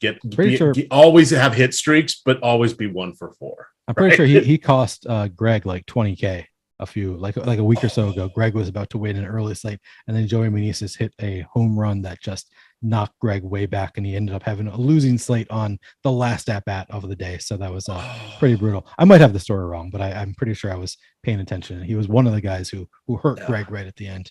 That's painful, but the rest Lance Thomas 2,500 leading off. I get it. Luke Voigt, just never Luke Voigt. Nelson Cruz, probably my favorite player. Days gone by, my friend. He is looking all of 42. I think he has just 11 home runs on the season. It might only be 10. And he got 10 against the Padres in that road trip like a month ago. So he has not done much this season. The rest of the guys, yeah. So that's what makes Jordan Montgomery look good. While we like him for the over on his strikeouts, he is not a complete strikeout artiste, closer to about 8 per 9 in a more recent time frame here of about 2 years, if I remember correctly. So he's not a total shutdown guy, but going against this dilapidated Nationals lineup, we gotta like him. Yeah, he looks good in the top pitches tool. Jordan Montgomery coming in at number 4 with a 28.5% chance of being a top 2 pitcher on DraftKings, just behind Alek Manoah at 30%, Darvish at 35%, Christian Javier at 38%. So Jordan Montgomery looking really good there and coming in at 36% projected ownership. So a little bit over owned according to the top pitchers tool, but still, good enough that I'm not going to shy away from him. I'm going to be playing some Jordan Montgomery today as well. Do you think you're going to be playing any Corey Abbott?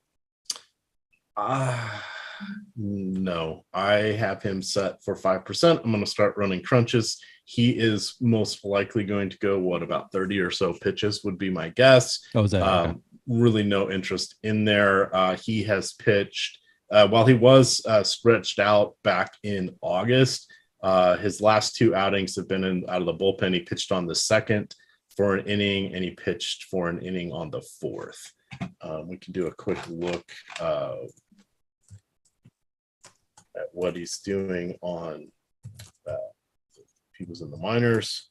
I'll look at that real quick, but not really interested. Yes, he did. He was with the Cubs at some point. He is going to be 27 here in 2 weeks. So he's got that going for him. Looking at the minor league game log, if I can get there relatively quickly. And there we go. It's like they put up the ads that bounce around and change where you're trying to click. It's so frustrating. So he did pitch. So he's been up in the major since the end of July. He did go 83 pitches on August 17th. He went 90 before that. I don't think he's going to go more than 30 pitches today. He could probably go 40, but it's been a month really since he's gone more than 20 pitches. So makes it easy not to play him then. Yep, easy enough. All right, we can cross the Redbirds going against him real quick. The usual suspects are fine. Let's say who do I not like? Molina. Yeah, you're paying the highest, the nose for Tommy Edman, but salary really doesn't matter today. Highest implied total of any team, just barely above the Astros. 5.2 run implied total for St. Louis. What else can you really say about them? They're one of the top stacks of the slate. Looking at the top 10 against righties, light years ahead of everybody against lefties. They're a great offense. Yep. Coming in very neutral currently in the top stack, so 11.5% projected ownership, 11.5% chance of being the top stack on the board. Anything else you want to say about this game before we move on? Nope, I think we're good. Nothing to say good about the pitchers in the next one. All right. Well, before we get to the next one, let me tell you about our sponsor, OddsShopper. Make your best bets in 30 seconds or less with OddsShopper. With hundreds of bets featured daily, OddsShopper gives you the edge you need betting player props and game lines across all sports. Sign up for free now via the link in the video description below to gain access to our proprietary data, which will help you make your best bets. With expected win percentages and ROIs included, OddsShopper uses the same DFS projections we use here at Stokastic to filter out the best bets available. OddsShopper also features a parlay builder with optimized parlays and an arbitrage tool that identifies risk-free, guaranteed profit bets that you can make across sports books. The next one, we've got Christian Javier on the mound. Is this the next game? Oh, I'm sorry. I had Kansas City and Cleveland coming. All right, I was going to say that. Yeah. No. We went Javier. Javier got the bonus. He was my number one pitcher today in my article. Main reason is he is the exact opposite of a lefty ground ball artiste, Framber Valdez, who somehow got 11 strikeouts yesterday. I said bet the under on that one. He had like 5 strikeouts through the first 2 innings. Very frustrating. But that only ended up, I believe Texas won, I think it was 4-3 yesterday. So even though it looked like he was shaky early, came back strong and finished him off. That's a major dichotomy going from him to a hard-throwing right-hander as well. And Javier, you'll notice that Javier had a start, maybe 2 starts or an appearance two times ago where he threw like 40 or 50 pitches. There was a little fluky quirk in the schedule where Houston, which has mostly been going with the 6-man rotation, did not need him to draw a start. So he came in, I forget who he came in on bulk relief for, but that's the only reason he didn't do it. And it was a planned thing where they just weren't going to need him. He will turn into a multi-inning reliever in the postseason, of course, but he is fully stretched out as a starter. We can count on about 90 pitches for this one. He has gone close to 100 in a few starts, so not concerned at all about that. Plus, I don't think he's going to be one of the pitchers that we might see, them take it easy on, like, a Verlander that we saw in an abbreviated outing, or a Kershaw, or a Max Scherzer who took himself out of the game and now is on the injured list. I don't think we have to worry about that with Javier.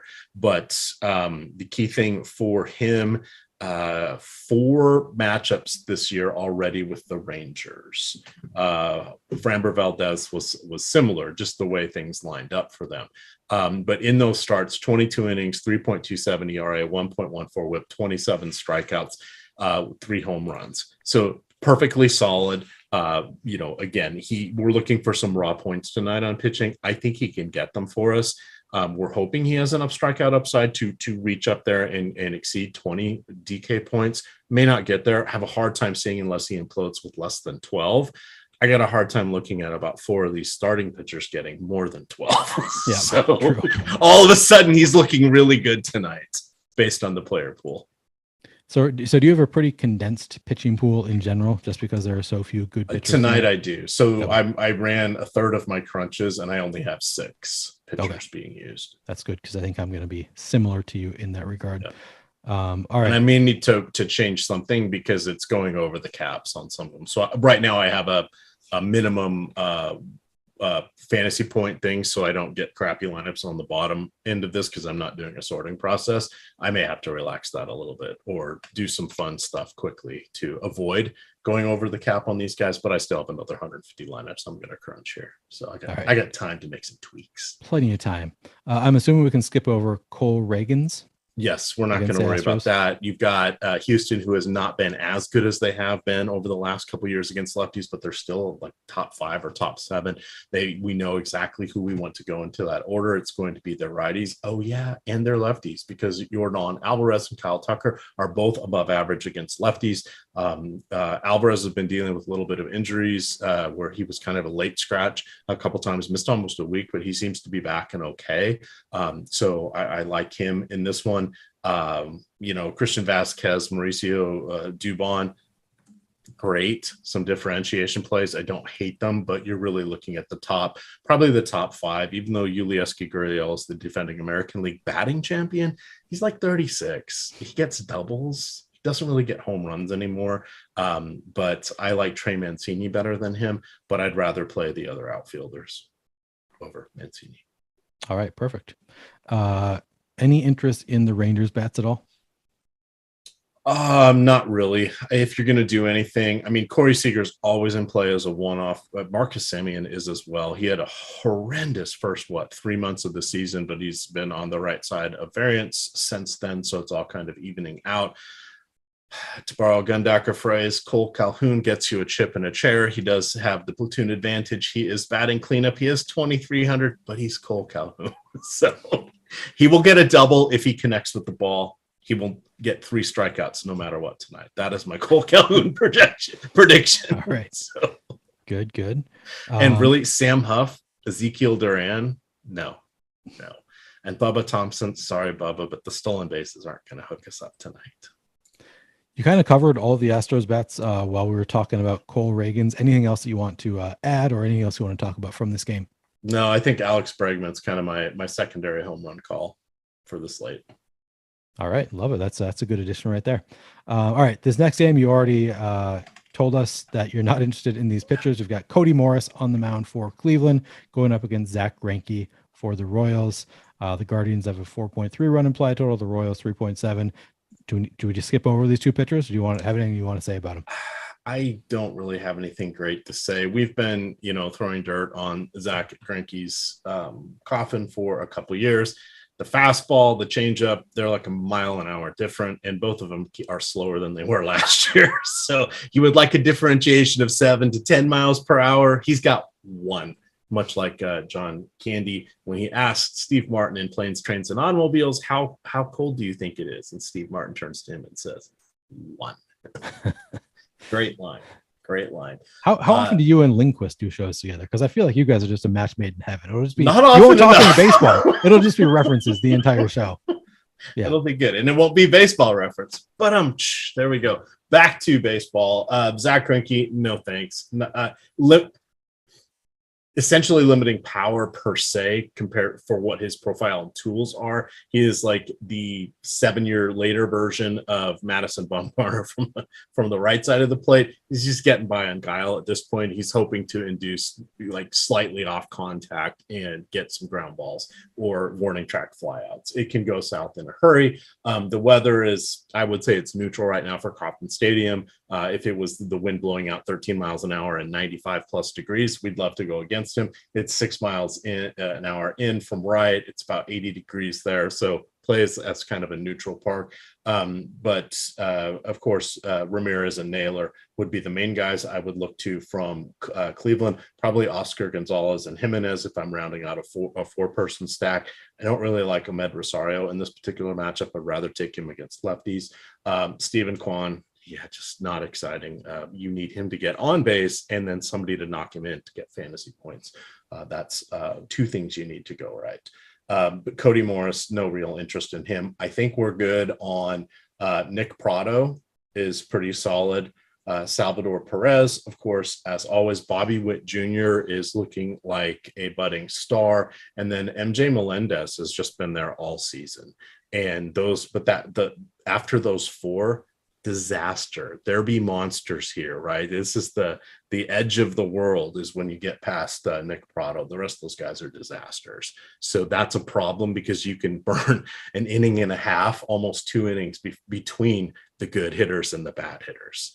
That's a heck of a bridge to say, yeah, we had a great first 3 innings. And then all of a sudden you're going out to the 6th inning and nothing has changed. You've had back-to-back 3 ups, 3 downs. So yeah. So I'm seeing that this is once again a player opener situation with Morris opening. And then we have Kirk McCarty coming in as the long reliever for Cleveland. Does that do anything to your analysis? No, I want no part of either one of them. Okay. Does it change your analysis of the Royals at all? No. Okay. Sometimes I get a little bit scared away by these bullpen situations where you're going to be switching up pitchers throughout the game. I don't love that. The bullpen situations, they're different than they were in the past. In the past, it used to be like, oh, the Sunday lineup, the bullpen lineup, just the horribles. It's not anymore because so many of these guys can throw 9,500 miles an hour for 1 to 2 innings. And then you got another fresh arm coming out where I'm not worried about them pinch hitting for the good Kansas City Royals. There's only 4. Who else is coming in for these guys? So unless somebody gets dinged up or it's a disaster of a game and they're like, all right, Salvi, you can take the night off. I'm not worried about those guys going in. I'm more worried about how bad the back half of their lineup is, eating up the outs rather quickly than I am that this is a bullpen. Nice. Okay. Hopefully that made sense. Yeah. The Royals stood out to me as a team that I would probably want to play a little bit of. I think they were in my my dummy crunch, my dummy lineup. I think I put in the Royals, but they are looking over-owned in the top stack stool, coming in at 6.9% projected ownership with a 5.4% chance to be in the top stack on the board. They do have a 7% chance to be in the top point per dollar stack on the board. So just a little bit over-owned, I would say, in the top stack stool, but still certainly playable in this matchup against multiple Cleveland pitchers. Anything else that you want to say about this game before we move on? Nope, I think it's good. All right, let's try and do the Stokastic Hall of Fame real quick. We've got 7 minutes left. Maybe just go to 7:05. I don't remember exactly. Lock is 7:05. So lock is 7:05. So we can go a little bit long if we need to. Run a little over then let's touch on the Stokastic Hall of Fame. Let me pull that up. I'm going to refresh because sometimes these images change right at the last minute. All right, guys, if you want to enter the Stokastic Hall of Fame, like the people I'm about to tell you about, you download the Stokastic profile pic at stokastic.com/avatar, tweet your wins at Stokastic HOF, and you'll win a free month of Stokastic Plus Platinum. You can only win this once per year, but if you haven't won yet, I would take advantage. Go add that avatar and tweet us out when you win a big tournament or come in the top 3 or 5. I don't remember exactly how high you need to get up. Doesn't top say in this 3, graphic. no top ties. Top 3, no ties, and it has and to you be have to have like the 5,000 at least avatar. people, something like that. 5,000 or more, and the buy-in does not matter because we had somebody during the pandemic win a couple. We were doing them for the Madden Sims. Nice. We're like, you know what? If somebody comes in first out of 15,000 people in this match, sure, you can have Stokastic. Nice. All right. Well, then let me tell you about the people who have won recently, who have recently joined. We've got John Harbison, JBH Guru 77, said that the MLB team helped him win again. Shouted out the whole team just in time for football season. Hell yeah. Now building up that bankroll before football season, he won $1,000. I don't see exactly what the buy-in was here, but I'm guessing it was not an expensive buy-in and he turned it into $1,000. So congrats to John Harbison. Then we've got Pedro R won $700 again in MLB. Looking good there. Again, I don't see what the buy-in was, but congrats to Pedro. We've got Liquor Connoisseur. I can't read what the at Beaker 1982, I think that says, shouted out the team. Looks like he won $1,000. He's got that old Osimo avatar. I guess we're counting that for now, but should switch that up to the new Stokastic avatar. It's nice. It's clean. We're Stokastic now. Fourth place, Neil. I don't know how he snuck in there. Okay, but we'll look into That's that. A good one. point. That one's suspicious. It's suspicious. How did W. Westwood get in here? Who does he know at the company? Getting in 4th place, and he doesn't have the avatar. Somehow sneaks in. But yeah, congrats to the Liquor Connoisseur. Josh 69, etc. Won in college football won $1,500. A nice little Josh Nice, etc. Second place, college football, winning $1,500. Second place out of nearly 2,000 entries. So congrats to Josh. And then finally, I guess not finally, Alex Brown, former NFL player who sometimes does content for Stokastic, won big in MLB. So I guess he's playing all the different sports now, not just an NFL guy. He's playing and winning. First place in multiple contests. Congrats to Alex Brown. Looking forward to seeing more NFL content. I hope this year. I guess I don't know for sure. I hope he should be back with Laffy and Matt's. Always enjoy hearing Gajeski. his insights. Yeah, Insights from an the, NFL player is always a positive to me for NFL shows. All right. No, I think he really wanted to come back. I don't think they had to chase him down. They're like, no, because he plays DFS. He really likes. I mean, I can tell. Yeah, he wins big at DFS. So yeah, it's a good guy to get advice from. Especially, I mean, probably on all sports, but especially NFL. I mean, who knows as much as a guy who used to play in the NFL. All right, at Kipper Cone. Couldn't pull off back-to-back W's, but got a second place in college football. Everybody's crushing it off the Matt Gajeski projections. Gajeski just knows what he's talking about. The guy puts in work and it pays off for everybody who follows his advice, including Kipper Cone. Congrats there. And then finally, now we've got Cedric Walker. Shout out to Stokastic. As I was just saying, you found a gem in Matt Gajeski. He won a ticket via college football following Gajeski's advice. I can't tell exactly what this ticket is for, but congrats. Looks like Cedric. for a Sunday Million, maybe. Yeah, I don't know what the buy-in for that contest is, but either way, congrats to Cedric. That is a great accomplishment. Well done. I think we celebrate all wins, large. We celebrate and all small. wins. Yeah, and you can turn that ticket into $1 million. So on the way there. To be continued, as they say. To be continued. All right, that does it for the Stokastic Hall of Fame for today. One game left. Diamondbacks at Padres. Diamondbacks have a 3.2 run implied total. Padres at 4.8. Tommy Henry on the mound for the D-backs. Yu Darvish for the Pods. Tell me about how much interest you have in Yu Darvish and if you have any interest in Tommy Henry. No interest in Tommy Henry. He has 3 good starts and 3 not so good starts, and he's going against a pretty tough team. So the projection systems really don't care for him that much. The Zip, Steamer, Pacoda, etc. There we go. Got my lineups uploaded. The key things I wanted to call out with him are he's played 6 major league games. In 3 of them, he allowed just 1 run. 2 of them came on solo shots. In the other 3 games, he lasted 14 1/3 innings, allowing 14 or 15 earned runs. Yikes. The walks are an issue, doesn't get enough strikeouts. The strikeout rate per 9 in the projection systems, most were between 6.6 and 7.2 per 9. One was an outlier for the rest of the season at 8.4. That one's crazy. So we'll take 3 out of the 4 who recommend Dentine gum, right, for their patients who chew gum. They don't have that commercial anymore, do they? No, probably not.